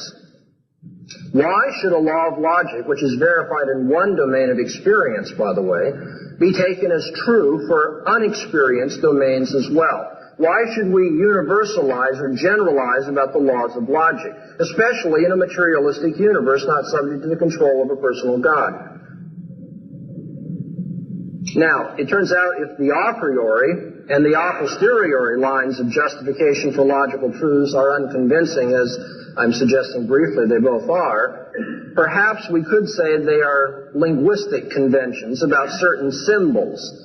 Certain philosophers have suggested that.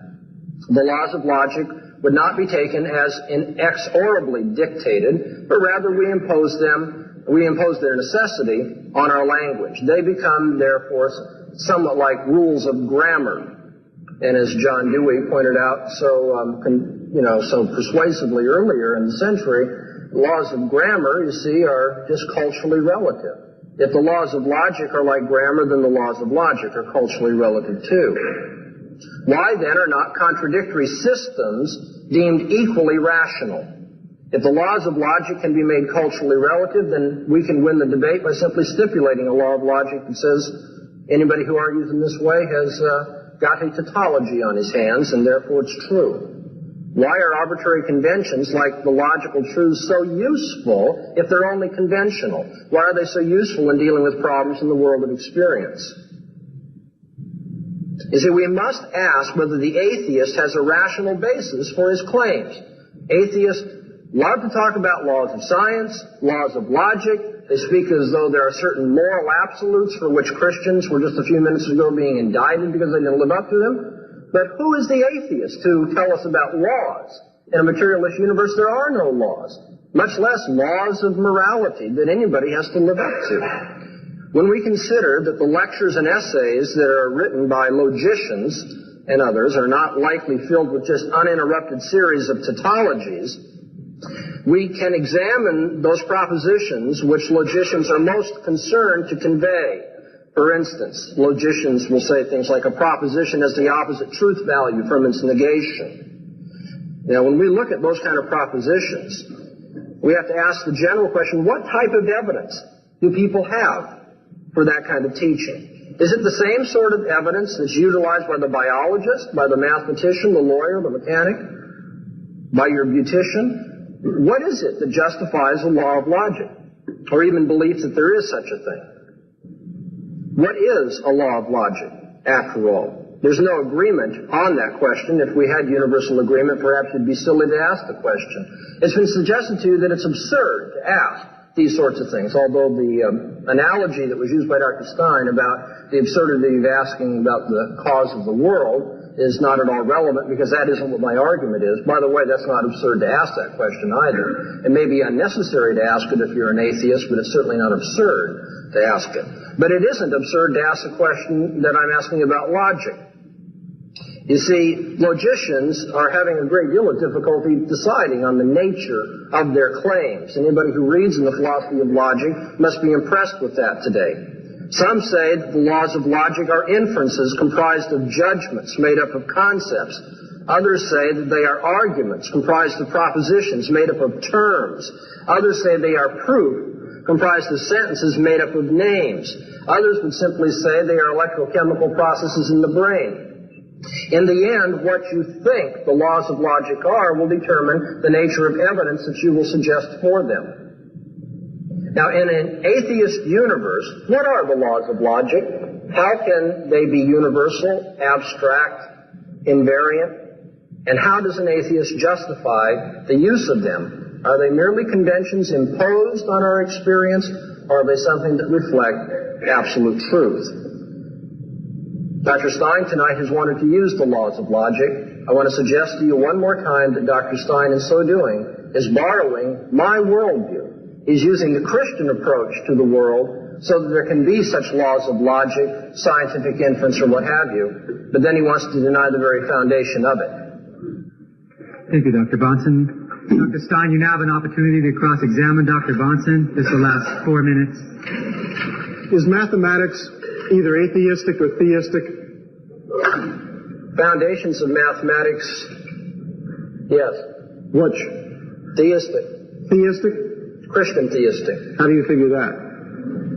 From the impossibility of the contrary. No other worldview can justify the laws of mathematics or of logic, because no other worldview can account for universal and variant abstract entities such as them. Do you think it's fair, since you pointed out that logicians themselves are in great disagreement about the nature of the laws of logic, to ask me to explain them in a way that you would find satisfactory? Yes, it's fair. Why?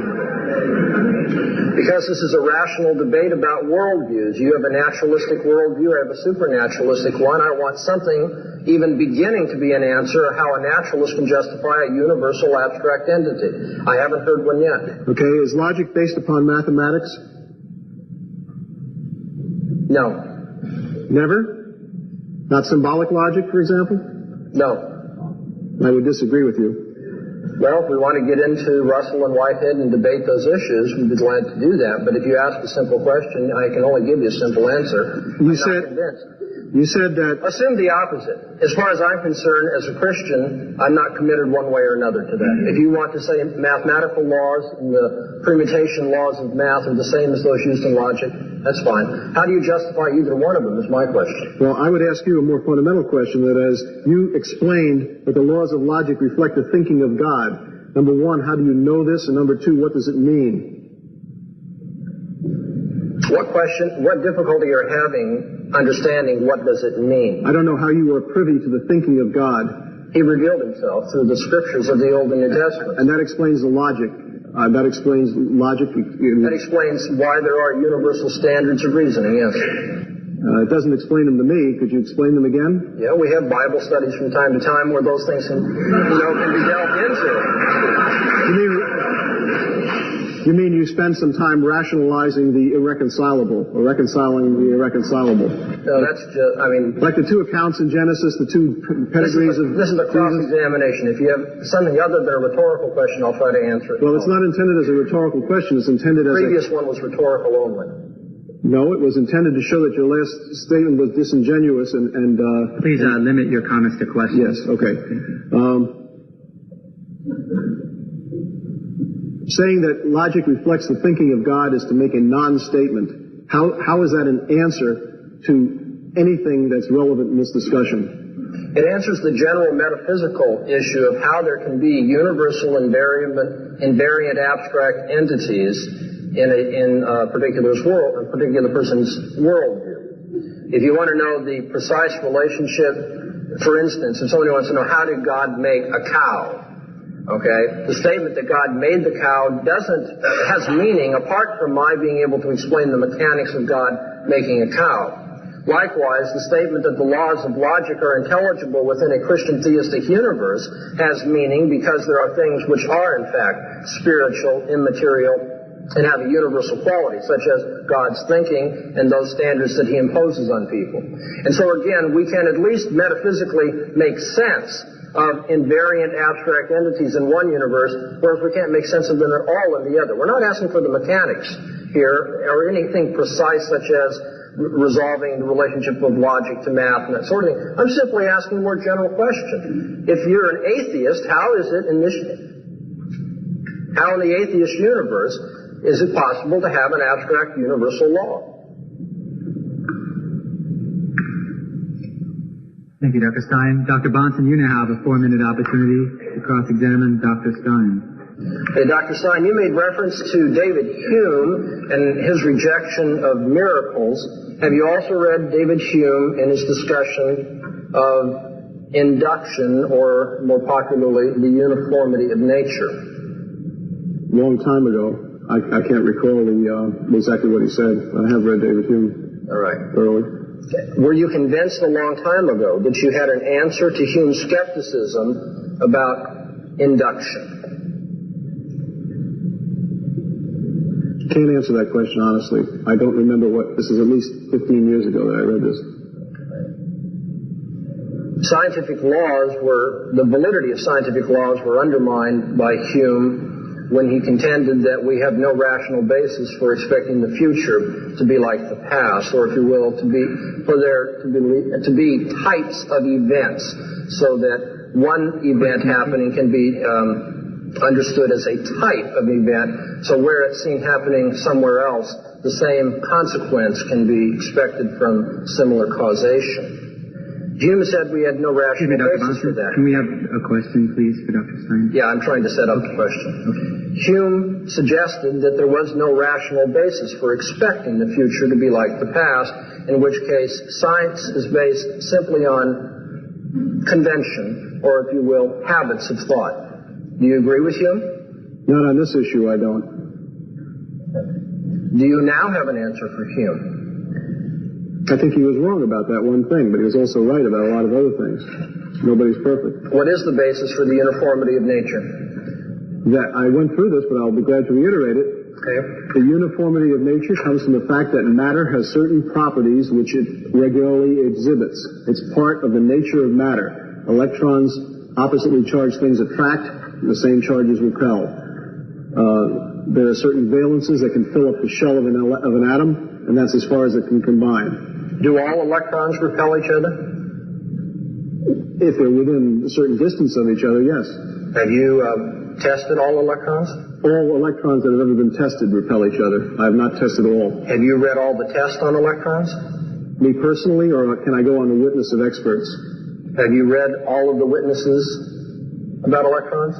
All it takes is one witness to say no, and it would be on the front pages of every physics journal, and there are none, so therefore I would say yes, in effect, by default. Well, physicists have their presuppositions by which they exclude contrary evidence too, but in other words, you haven't experienced all electrons, but you would generalize that all electrons, under certain conditions, repel each other. Just statistically, on the basis of past observation. And we don't know that it's going to be that way 10 minutes after this debate, then? No, we see no evidence that things have switched around either.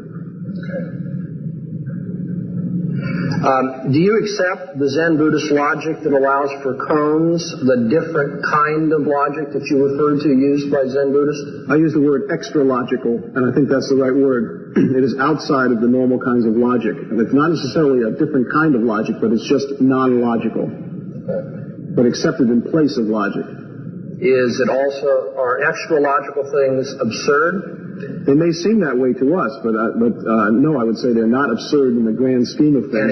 Can extra-logical things be true? Can claims about extra-logical matters be true? That's an impossible question to answer, because if we're using logic to answer whether something is true or not, then extra-logical things are not subject to the analysis given by logic.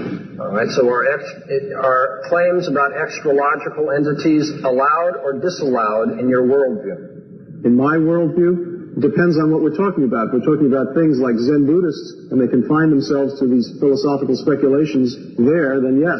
If we're talking about science, no. Sounds very arbitrary. Thank you. We will now move to rebuttals. Dr. Stein, 6-minute rebuttal, please. I would first like to make one little factual rebuttal about a statement that was slipped by in the first speech of Dr. Bahnsen, that atheists caused the French Revolution. This is a false statement. The leader of the French Revolution, the most important person, was Robespierre, who was a Christian. So, I mean, there may have been some atheists there, but that doesn't mean that they caused the French Revolution. There are atheists everywhere. Okay, now, we've spent a lot of time talking about logic, and yet I'd like to know why and this is not a question that's addressed right now for an answer, but just as a put out for a future response, why has Dr. Bahnsen stressed the laws of logic so much when he's refused to apply them to the existence of God? I'm not so sure that it's even falsifiable, so therefore it isn't even a statement that can be tested in any way. He has stressed the laws of logic because he knows that there's no explanation for the laws of logic that philosophers agree upon. This is a trap, in effect. I may have fallen into it. If so, fine. The point is, it's not relevant to his position. To say he doesn't have an answer to the laws of logic either. To say that they reflect the thinking of a God is to make a non-statement. First of all, he doesn't know what the thinking of a God is. All he knows is what has been said by men to be what they thought the thinking of a God might have been many, many years ago. Maybe, if we're granting all the possible things in his favor. It's like saying, as I said before, that God created the universe. Unless you explain how he created it, you have not made a statement that has any intrinsic value to it. I mean, you may have made a part of a statement, but I want to hear the other half. What is there in the method that God used that we can learn something from? I mean, why did God do it? If you want to be a little bit more nasty, it's not valid to ask science why something happens. We can ask how it happens, but science doesn't try and answer the question why. But theologians, do ask the question why and try and answer it. I have not heard an answer as to why God did anything that he supposedly did, nor have I heard how God did it. These are the two most essential, meaningful answers to asking a question. If we don't supply those, we have ducked the whole center of the issue and just given you another mumbling which doesn't go anywhere. I'll give you an example. If I said, how did that car that's parked in the parking lot, that red car right in front, how did it get here? And you say, General Motors made it. That does not explain how the car got here.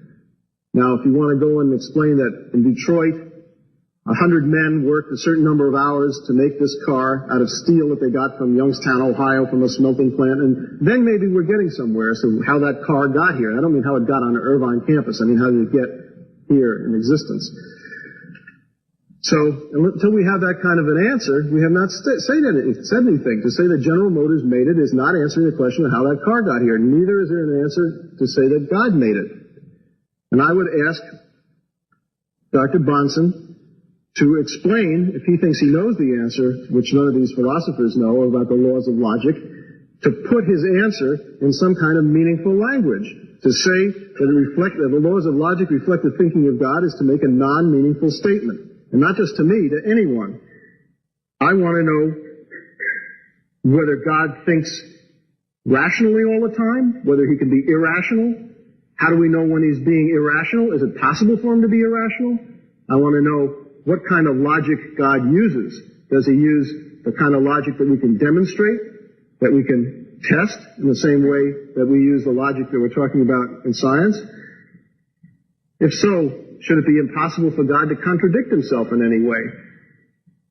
Can he make a stone so big he can't lift it? Is that a logical impossibility? Is God limited by that kind of a thing? Can God make a square circle? I mean, these are little logical games that we play that don't really ask important questions, but they have a reflection on some kind of a problem that he is having with his concept of God. And if God can do anything, if he's omnipotent and omniscient and omnibenevolent, can he do those two things I said or asked? And if he does, what kind of logic is he using? The logic of self-contradiction? Until we have some answers to these questions, I don't think we've got very much meaningful from Dr. Bahnsen in the first place about any issue. He certainly hasn't applied logic to the proofs for the existence of God that have been offered by philosophers. Thank you, Dr. Stein. Dr. Bahnsen, you now have 6 minutes allocated for your rebuttal. Right. Dr. Stein has demonstrated, it seems to me repeatedly in the course of tonight's debate, the claim that was made very early on in my original statement, and that's that the atheist worldview cannot give an account of those things which are necessary for rational discourse or science. When asked about Hume and the skepticism that he generated about induction or the uniformity of nature, we don't hear an answer coming forth. I don't think there will be an answer coming forth from the atheist worldview. However, Dr. Stein, who is an atheist, has said, and I think this is close to a quote, if there were no uniformity, science would be impossible. Exactly, Dr. Stein. If there were no uniformity, science would be impossible. So on what basis in an atheist universe is science possible? Since in an atheist universe, there's no basis for assuming that there's going to be uniformity. For someone to say, well, it's been that way in all the cases in the past that we know of, and therefore very probably it's going to be that way in the future, is to assume, because you're using probability, that the future is going to be like the past. That is to say, is to beg the very question that's being asked you. Now, of course, if you don't like the tough philosophical questions that are asked you about the nature of laws of logic, how they are justified, the nature of natural law, how it is justified, and so forth, and just dismiss it as absurd questions or non-questions that no one understands and does not have meaning, it seems to me it's just to try to give medicine to a dead man. You see, it's to say, I'm not going to reason about that because I haven't got an answer to it, and that's just uncomfortable. But you see, these are philosophical questions which not just Christians, by the way, but all philosophers have had to ask and face throughout the centuries. Dr. Stein doesn't even begin to scratch the surface of giving us an answer how an atheist worldview can account for laws. Laws of science, laws of logic, laws of morality. And yet he does tell us without them, science would be impossible. As for the transcendental argument not being logical, you can claim that, but I've yet to see Dr. Stein show any self-contradiction or any violation of the laws of logic in it. And of course, if he were, I would immediately ask him if that law of logic is one of the things that we are necessarily to live according to. Are we to reason by this law? Or is that just a convention? Should I say, well, that's your convention, but it's not mine? Or is that law of logic universal and variant, and something that must be followed if we're going to arrive at truth? If it is, then I'm going to ask him how it's possible to have such a thing in his universe, how he can justify it at all. But he hasn't shown any contradiction. He simply, again, called it illogical. Whether it's falsifiable or not, even asking that question, I think, shows that Dr. Stein is not really aware of the philosophical nature of the question and debate before us. No, transcendentals are not falsifiable. That's right, but they are very meaningful, the very sorts of things that philosophers deal with all the time. You look at Kant or Aristotle or other philosophers, you'll see they deal with the preconditions of experience. And since they are the preconditions of experience, they are not falsifiable, and yet they are meaningful. He says that I do not have an answer to these questions either. Well, I certainly do. It's just he doesn't like the answer. The answer is that God created the world, and this world reflects the uniformity that he imposes on it by his governing, and our thinking is to reflect the same consistency or logical coherence that is in God's thinking. How do we learn about those things? He revealed himself to us. Again, these are simple answers. They're the sorts of things Sunday school children learn, but I've yet to find any reason not to believe them. For Dr. Stein to say, well, these aren't answers, doesn't convince me at all. He says, they're not going to be answers unless I include how it took place. What is God's method and why did he do it? Well, I don't accept those standards. I don't accept that that's a requirement for an explanation at all. And he hasn't given us any good reason except that he's not going to be satisfied or it's unhelpful to him. He says it's a non-meaningful statement to say that the laws of logic reflect the thinking of God. He wants to know things like, can God be irrational? Well, if he had asked those questions in cross-examination, I'd answer them. No, God cannot be irrational. Rationality is measured by the standard of his thinking and his revelation. The atheist worldview cannot account for the laws of logic, cannot account for any universal or abstract entities for that matter, cannot account for the uniformity of nature, and therefore cannot account for the successes of science. Nor can the atheist universe give us universal and absolute laws of morality. And so on three of the most important issues philosophically that men must face, logic, science, and morality, the atheist universe is completely at odds with those things. Well, we have 1 minute left here. I want to answer very quickly those few things that Dr. Stein brought up in his second presentation so that I might rebut them. He wants to know about the problem of evil. My answer to the problem of evil is this. There is no problem of evil in an atheist universe because there is no evil in an atheist universe. Since there's no God, there's no absolute moral standard, and nothing is wrong. The torture of little children is not wrong in an atheist universe. It may be painful, but it is not wrong. It is morally wrong in a theistic universe, and therefore there is a problem of evil of perhaps a psychological or emotional sort. But philosophically, the answer to the problem of evil is you don't have an absolute standard of good by which to measure evil in an atheist universe. You only have that in a theistic universe, and therefore the very posing of the problem presupposes my worldview rather than his own. God has a good reason for the evil that he plans or allows.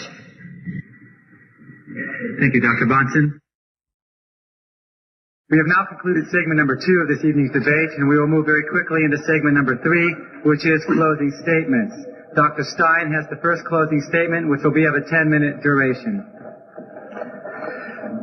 Dr. Bahnsen, in his last response, and indeed throughout his entire talk, has made a number of claims about what's possible in an atheist universe and what is not possible in an atheist universe. All I can say is that he has a very strange conception of an atheist universe and perhaps of the universe in general.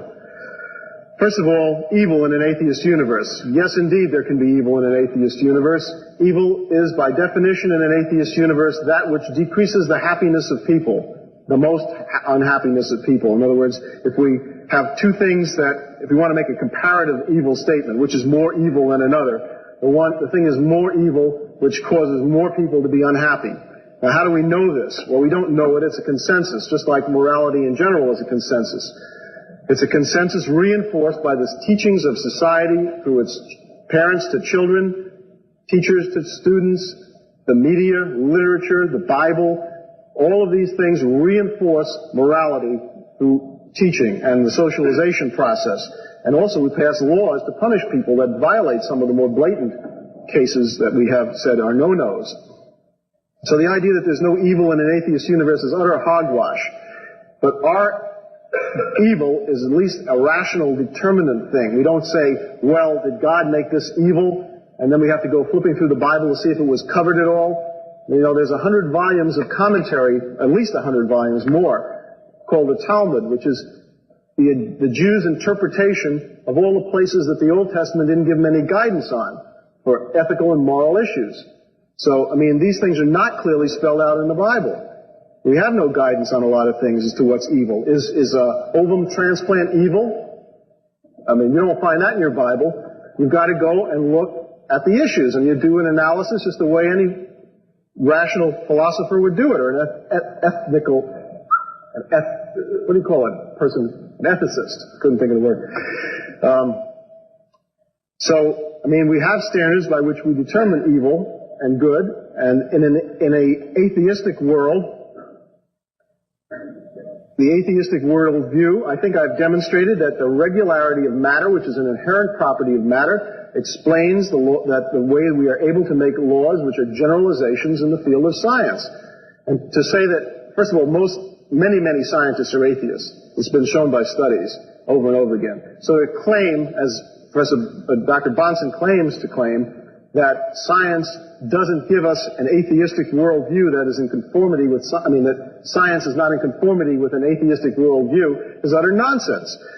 Science is in itself atheistic. It doesn't use God to explain things, and it understands that matter behaves in a regular and therefore a predictable way. And that is the way in which scientific research is done.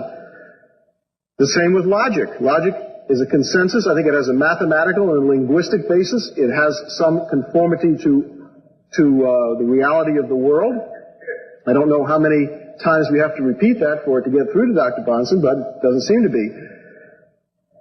And he seems to specialize in what we call the thinking makes it so school of logic, if we want to call it that. Because he says something is so, because he knows what God's thinking was, therefore it is so. The omniscient Dr. Bahnsen has answered. Well, that doesn't answer anything if we're going to apply the tests of reason to what he says.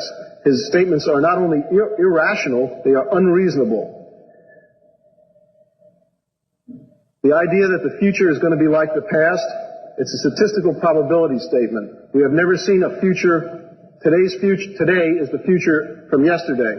And yesterday, what is happening today was the future. And we have not seen anything in that time period that we have observed, which is several hundred years, to show that the regularity of matter and its behavior is going to change. If it changes, scientific experiments will go haywire and we'll know it right off the bat, and then we'll have to revise a lot of things. I think the chances of that happening are pretty small.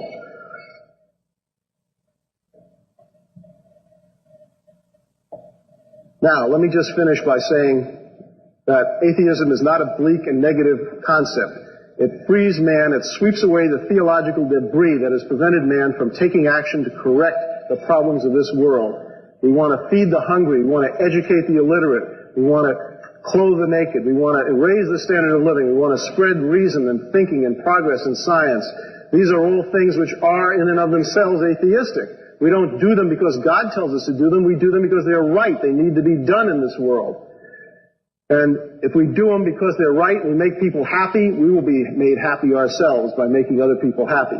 It's a very positive world outlook. It's something which I don't think Dr. Bahnsen has even mentioned, but it's certainly the other side of the coin. I mean, what happens when you wipe away the God concept?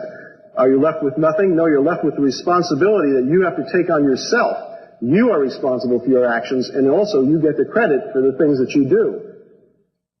And I would rather have a realistic worldview that gives up a few things that would be nice to have but just don't happen to be true. And I'd rather operate on a worldview like that than I would on making wish fulfillment of things that just are not so. Thank you, Dr. Stein. Dr. Bahnsen, your 10-minute closing statement, please. I want to begin my closing statement by thanking the debate team for inviting both Dr. Stein and myself here for this interesting evening and interchange, and thank you all for giving up an evening to discuss what I consider a very important question. And I thank Dr. Stein for coming and for his graciousness toward me. As far as my rebuttal, or my closing statement, I need to deal, I think, first of all, or perhaps in the entire time, analyzing this remark that my statements have been tonight irrational. Well, perhaps they have. But you see, saying so doesn't make it so. That's something we just heard as well. And so if my statements have been irrational, then we are going to need some standards of reasoning by which these statements have been shown to be irrational. Dr. Stein has yet to explain to us, in even the broadest, simplest Sunday school child manner that I told you about laws of logic, laws of science, and laws of morality, he hasn't even begun to scratch the surface to tell us how in his worldview there can be laws of any sort. And if there can't be laws or standards in his worldview, then he can't worry about my irrationality, my alleged irrationality. The transcendental argument for the existence of God has not been answered by Dr. Stein. It's been debated, it's been made fun of, but it hasn't been answered. And that's what we're here for, rational interchange. The transcendental argument says the proof of the Christian God is that without him you can't prove anything. Notice, the argument does not say that atheists don't prove things. The argument doesn't say that atheists don't use logic, science, or laws of morality. In fact, they do. The argument is that their worldview cannot account for what they are doing. Their worldview is not consistent with what they are doing. In their worldview, there are no laws, there are no abstract entities, there are no universal things, there are no prescriptions. There's just the material universe, naturalistically explained in the way things happen to be. That's not law-like or universal, and therefore their worldview doesn't account for logic, science, or morality. But atheists, of course, use logic, science, and morality. And in so doing, atheists give continual evidence of the fact that in their heart of hearts they aren't atheists. In their heart of hearts, they know the God I'm talking about. This God made them. This God reveals himself continually to them through the natural order, through their conscience, and through their very use of reason. They know this God, and they suppress the truth about him. One of the ways we see that they suppress the truth about him is because they do continue to use laws of logic, science, and morality, though their worldview cannot account for them. Dr. Stein has said the laws of logic are merely conventional. If so, then on convention, he wins tonight's debate. On convention, I win tonight's debate. And if you're satisfied with that, you didn't need to come in the first place. You expected the laws of logic to be applied as universal standards of rationality. Rationality is not possible in a universe that just consigns them to convention. Dr. Stein said the laws of science are law-like because of the inherent character of matter. But Dr. Stein doesn't know the inherent character of matter. Now, if he were God, he might reveal that to us, as I think God has revealed certain things to us about the operation of the universe. But he's not God. He doesn't even believe there is a God. Since he hasn't experienced all the instances of matter and all of the electron reactions, all the other things that scientists look at, since he hasn't experienced all of those, he doesn't know that those things are universal. He doesn't know that the future is going to be like the past. When he says, well, it always has been in the past, and boy, if it changes tomorrow, won't that make the front pages? That's not an answer. You see, we're asking, what justifies your proceeding on the expectation that the future is like the past? To say, well, it's always been that way in the past, is just to beg the question. We want to know on what basis your worldview allows for the uniformity of nature and laws of science. Thirdly, we've spoken of laws of morality tonight. He says they have laws of morality, the utilitarian standard of what brings the greatest happiness to the greatest number. Well, that doesn't justify utilitarianism to announce it. He's announced that as his standard. But why in an atheist universe should we live by that standard? Marquis de Sade enjoyed torturing women. Now, why should he give up torturing women so that he might bring greater happiness to those women that he was torturing? Now, I've got an answer for that. It's not one that Dr. Stein likes, and maybe some of you out there don't like it, but at least I can begin philosophically to deal with that. I have an answer. A universal absolute about morality. Dr. Stein does not. He simply has an announced, stipulated standard. And if morality can be stipulated, then, of course, Marquis de Sade can stipulate his own, even as Dr. Stein has stipulated his own. Why should he feed the poor? He says they want to do that. I grant that. My argument tonight has never been that atheists are the lousiest people in the world. That's not the point. Some Christians can be pretty lousy too. But why is it that I call atheists or Christians lousy when they act in the ways that we're thinking of? Because I have absolute standards of morality to judge. Dr. Stein does not. And therefore, once again, from a transcendental standpoint, the atheistic worldview cannot account for this debate tonight. Because this debate tonight has assumed that we're going to use the laws of logic as standards of reasoning, or else we're irrational. That we're going to use laws of science. We're going to be intelligent men that way.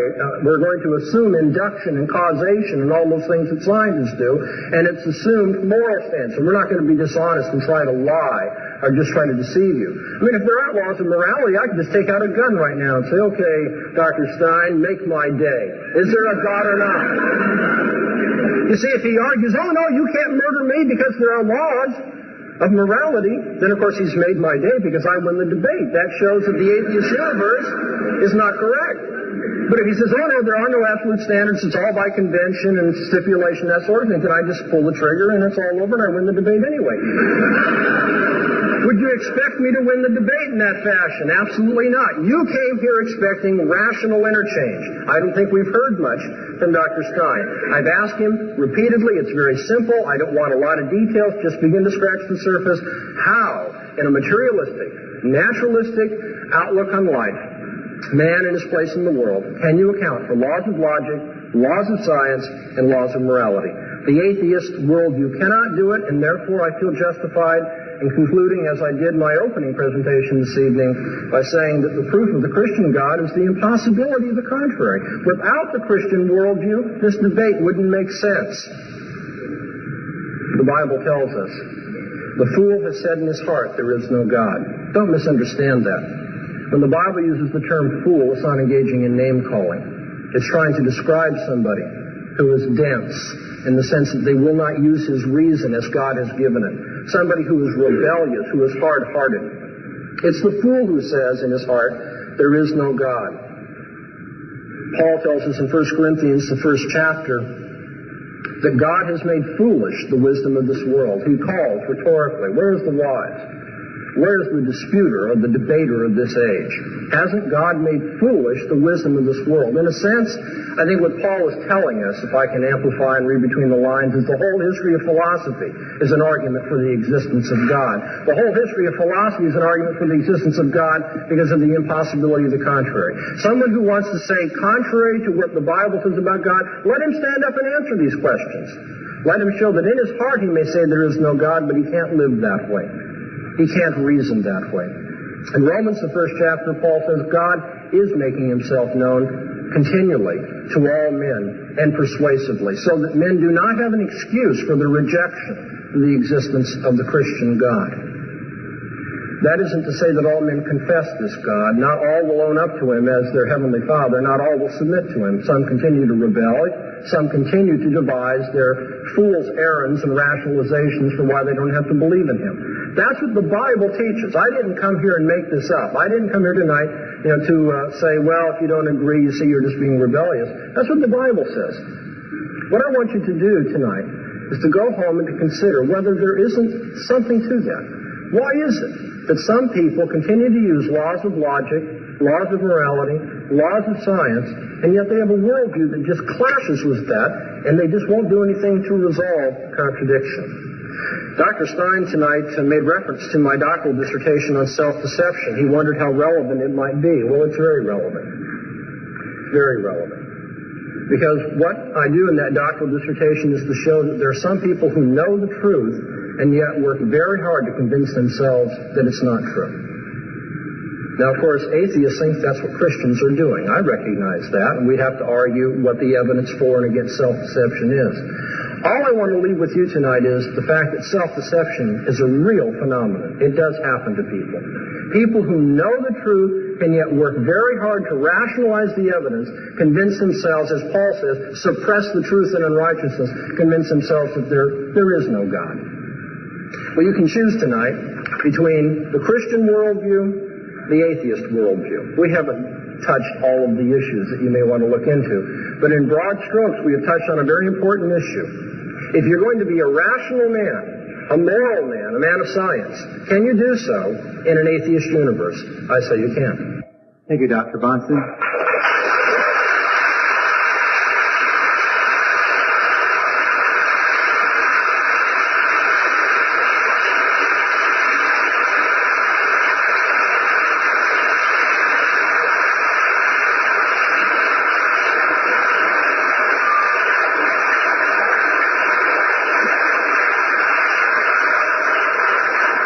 You can see the conversion has already begun, not a religious conversion, but the conversion to answer questions. What we're going to do now is I'm going to reiterate what I stated at the beginning. You have a sheet of paper included in your evening program. If you have a question for either Dr. Bahnsen or Dr. Stein, I would ask that you would take that paper out, write your question quickly. They're being rapidly collected by speech and debate team members. Obviously, we cannot answer every single question that's going to be posed here this evening. They will be sorted through by our question panelists that we have here this evening. They will be read by me at the podium. The person to whom the question is directed will have an opportunity to respond for 2 minutes. His opponent will have an opportunity to respond for 1 minute. The first question, in keeping with our format this evening, will be directed to Dr. Greg Bahnsen. Dr. Bahnsen, the question reads, What solid evidence do you have to maintain that the Christian faith is the only true religion with a God? There are religions far older and more or just as widespread, which millions of people consider valid. Once again, what solid evidence do you have to maintain that the Christian faith is the only true religion with a God? That's a very good and relevant question. I want to say two things just by way of preface. One, that isn't what the subject of our debate was tonight. However, that can't just be taken for granted. I mean, it's worthy of a debate. It's just that we couldn't do everything in one debate. Secondly, you might be interested to know that in my original opening statement, I had a long paragraph dealing with that very question so that it wouldn't be thought that I was just flying over it arbitrarily in dealing with that matter. But when I read it back to myself and timed myself, it just turned out I had to cut a number of things out, and so I cut that down. What I did say, however, was that if I can find it here, that I have not found the non-Christian religions to be philosophically defensible, each of them being internally incoherent or undermining human reason and experience. And unless it will violate your debate format, I give just a couple of illustrations. That's obviously I can cover all of them. But for instance, Hinduism assumes that God, or Brahman, is the impersonal universal soul, the unchanging one of which all things are part, for instance. And because of that particular outlook, Hinduism says that everything in terms of my normal experience of the world and thinking is maya, or illusion, because everything in experience and thinking presupposes distinctions. But that is contrary to the most fundamental metaphysical fact, and that's that there are no distinctions, all is one. So basically, Hinduism tells me that all of my thinking, all of my reasoning is illusion, and in so doing, you see, it undermines reason. You can take religions such as Shintoism, its view of kami, the forces that permeate the universe, or Taoism, the ordering force of the universe, and they are impersonal forces, and as such are even less than human beings because they don't have volition or intelligence. Is that I should stop? Yeah, thank you. Let me just re-explain the format. We will allow the person to whom the question is directed to have a 2-minute response, and his opponent will have a 1-minute opportunity to rebut. Dr. Stein, your 1-minute rebuttal, please. Well, Dr. Bahnsen has criticized Hinduism. I would make the case that Hinduism is no more irrational than Christianity is.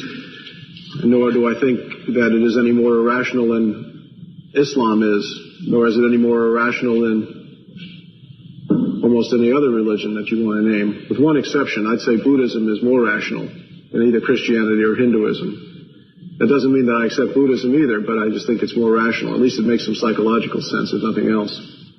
Thank you, Dr. Stein. The next question will be directed to you, Dr. Stein, and the question reads as follows.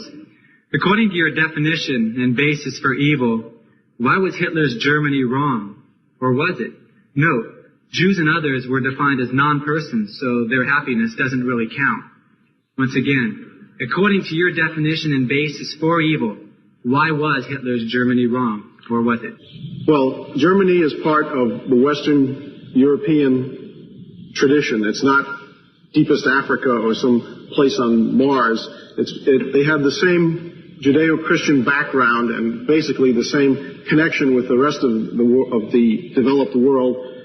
So therefore, the standards of morality that have been worked out as consensuses of that society apply to them too. Hitler can't arbitrarily say, well, I'm not going by the consensuses that genocide is evil and wrong. I'm just going to change it and make it right. He has not the prerogative to do that, neither does the German society as a whole, because it is still part of a larger society, which you might call Western society. So even though morality is a consensus, it's not a consensus of one person or two people, it's a consensus of entire civilizations, and he cannot just arbitrarily do that, so what he did was evil and wrong. Hey, Dr. Bahnsen, your 1-minute rebuttal. Dr. Stein continues to beg the most important questions that are brought up. He tells us that Hitler's Germany was wrong because Hitler or the German people didn't have the right to break out of the consensus of Western civilization. Why not? Why is there any moral obligation upon Hitler or the German people to live up to the past tradition of Western morality? In an atheist universe, there is no answer to that question. He gives the answer, but it's totally arbitrary. Thank you. Our next set of questions, please, from the panelists.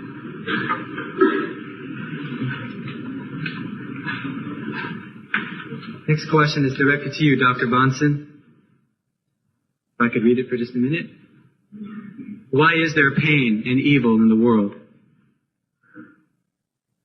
There are a number of answers that could be given to a question, why is something the way that it is?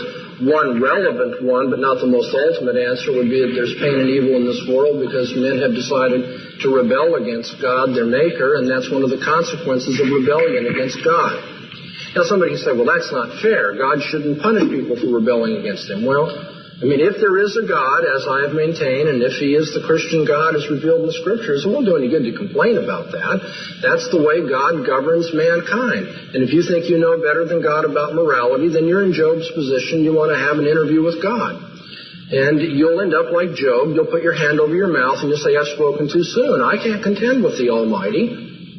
Okay, so that's one answer, is that God has decided that would be the outcome. people decided to rebel against him. If they want to be their own little gods, if they want to make their own rules of morality and live by them, then the consequences are going to be such and such. And that includes pain for animals in the created order, because in so doing, man represented all of creation. Even as the second man, Jesus Christ, represents all of creation, and the new heavens and the new earth, which I believe, based on faith in the Scriptures, is yet to come. In that new heavens and new earth, there'll be a redeemed earth where pain and suffering have been removed. Why is there evil ultimately? The answer is obviously because God has planned it. I believe that he governs everything that's in history.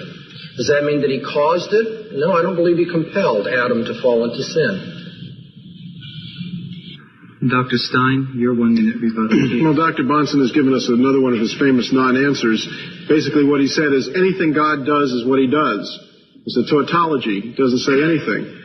Now, how can someone rebel against an omnipotent God? This is a logical self-contradiction. If God is omnipotent, he has the power to prevent man from rebelling against him. And assuming he doesn't like rebellion, which I think Dr. Bahnsen would concede, because man is evidently going to be punished for this in some way, for his rebellion, eventually, on the day of judgment. If God had the power to prevent him from rebelling, then he ought to prevent him from rebelling. And just to say that God does what he does is not to give us an answer at all. Thank you. Next question is directed to you, Dr. Stein. It reads, if you haven't examined all the evidence, then is it not true that you are really an agnostic? Isn't it true that you're open to the fact that God may exist? If you haven't examined all the evidence, then isn't it true that you are an agnostic? Well, agnostic is a word that's very badly used.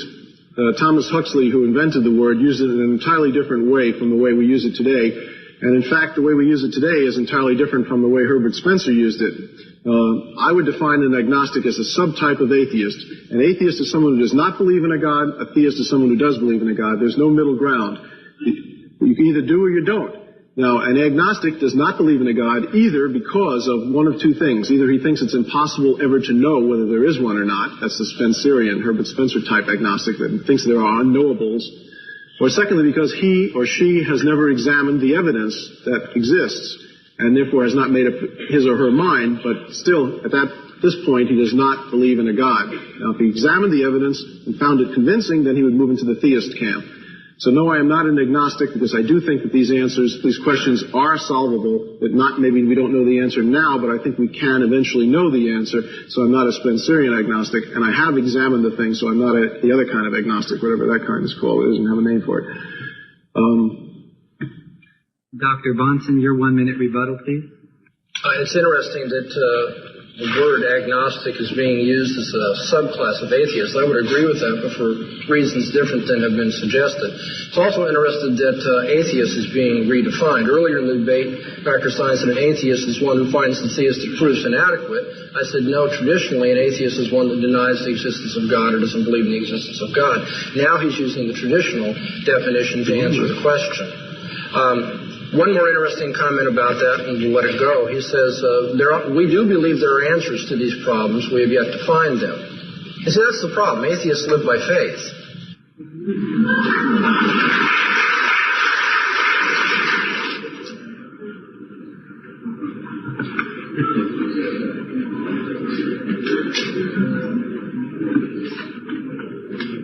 Okay, the final set of questions are here before me. Dr. Bahnsen, question for you reads, why is it necessary for the abstract universal laws to be decided from the transcendental nature of God, or derived from the transcendental nature of God? Why not assume the transcendental nature of logic? Let me read that again. Why is it necessary for the abstract universal laws to be derived from the transcendent nature of God? Why not assume the transcendental nature of logic? Somebody who wrote the question is good in that you've studied some of these philosophical issues. The answer may not be meaningful to everybody in the audience, but very briefly, is that I do believe in the transcendental nature, the laws of logic.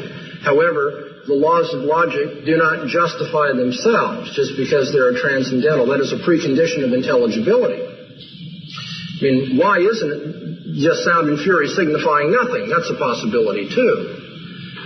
So the laws of logic do have a transcendental necessity about them, But it seems to me you need to have a worldview in which the laws of logic are meaningful, especially when you consider such possible antinomies as the laws of logic being universal, categorizing things in that way, and yet we have novelties in our experience. I mean, the world of empirical observation isn't set rigidly by uniformity and by sameness, as it were. There isn't a continuity in experience in that way, as there is a necessary continuity in the laws of logic. How can the laws of logic then be utilized when it comes to matters of personal experience of the world? We have a contingent changing world and unchanging invariant laws of logic. How can these two be brought together? You need a worldview in which that transcendental necessity of logic can be made sense of in terms of my human experience. And I believe Christianity provides that, and I just can't find any other one that competes with it that way. And Dr. Stein, your 1 minute rebuttal. I do not have a rebuttal to that particular answer. I do have a rebuttal to the last one, to his last rebuttal, if I may make that very briefly. Okay, well, can you keep your limits to the questions that are before us? But I have no response. The final question. May I ask, David, is this my last response? Have I given that? No, we have one more question for Dr. Stein. I'm sorry. If the same rule will be applied so that I can respond, then I'd be happy to. I thought we were ending the debate. Certainly. Go ahead. Okay. Dr. Bahnsen's comment that atheists believe things on faith is a false statement. We have confidence based on experience, confidence that things happened in a certain way, that we have learned a lot of things about the world, and therefore we will continue to learn a lot more about the world. Things that we do not know now, we will eventually have answers to. That's not faith, that's confidence based on experience. So I think he's misusing the word faith. That's all. Okay. Dr. Stein, the final question is directed to you. It reads, you have said that there has been no adequate evidence put forth for God's existence. What for you personally would constitute adequate evidence for God's existence? Well, it's very simple. There would be I can give you two examples. If that podium suddenly rose into the air, 5 feet, stayed there for a minute, and then dropped right down again, I would say that that was evidence of the supernatural, because it would violate everything we knew about the laws of physics and chemistry, assuming that there wasn't an engine under there or a wire attached to it. I mean, we could make those obvious exclusions. That would be evidence for a supernatural violation of the laws. It might be called a miracle right in front of your eyes. That would be evidence I would accept. Any kind of a supernatural being putting in an appearance and doing miracles that could not be stage magic would also be evidence that I would accept. Those are the two simplest ways. I would also accept any evidence that's logically non-contradictory, and I have not heard any yet tonight that hasn't been offered already. Hey, Dr. Bahnsen, your 1 minute rebuttal, please. Yes, Dr. Stein, I think, is really not reflecting on the true nature of atheism and human nature when he says all it would take is a miracle in my very presence to believe in God. History is replete with, first of all, things which would be apparently miracles to people. Now, from an atheistic or naturalistic standpoint, I will grant, in terms of the hypothesis, that that's because they were ignorant of all the causal factors, and so it appeared to be miraculous. But you see, that didn't make everybody into a theist. In fact, the Scripture tells us there are instances of people who witnessed miracles who all the more hardened their heart and eventually crucified the Lord of glory. They saw his miracles. That didn't change their mind. People are not made theists by miracles. People must change their worldview. Their hearts must be changed. They need to be converted. That's what it takes. And that's what it would take for Dr. Stein to finally believe in it. If this podium rose up 5 feet off the ground and stayed there, Dr. Stein would eventually have, in the future, some naturalistic explanation. Because, you see, they believe things on faith, by which I mean they believe things they have not proven as yet by their senses.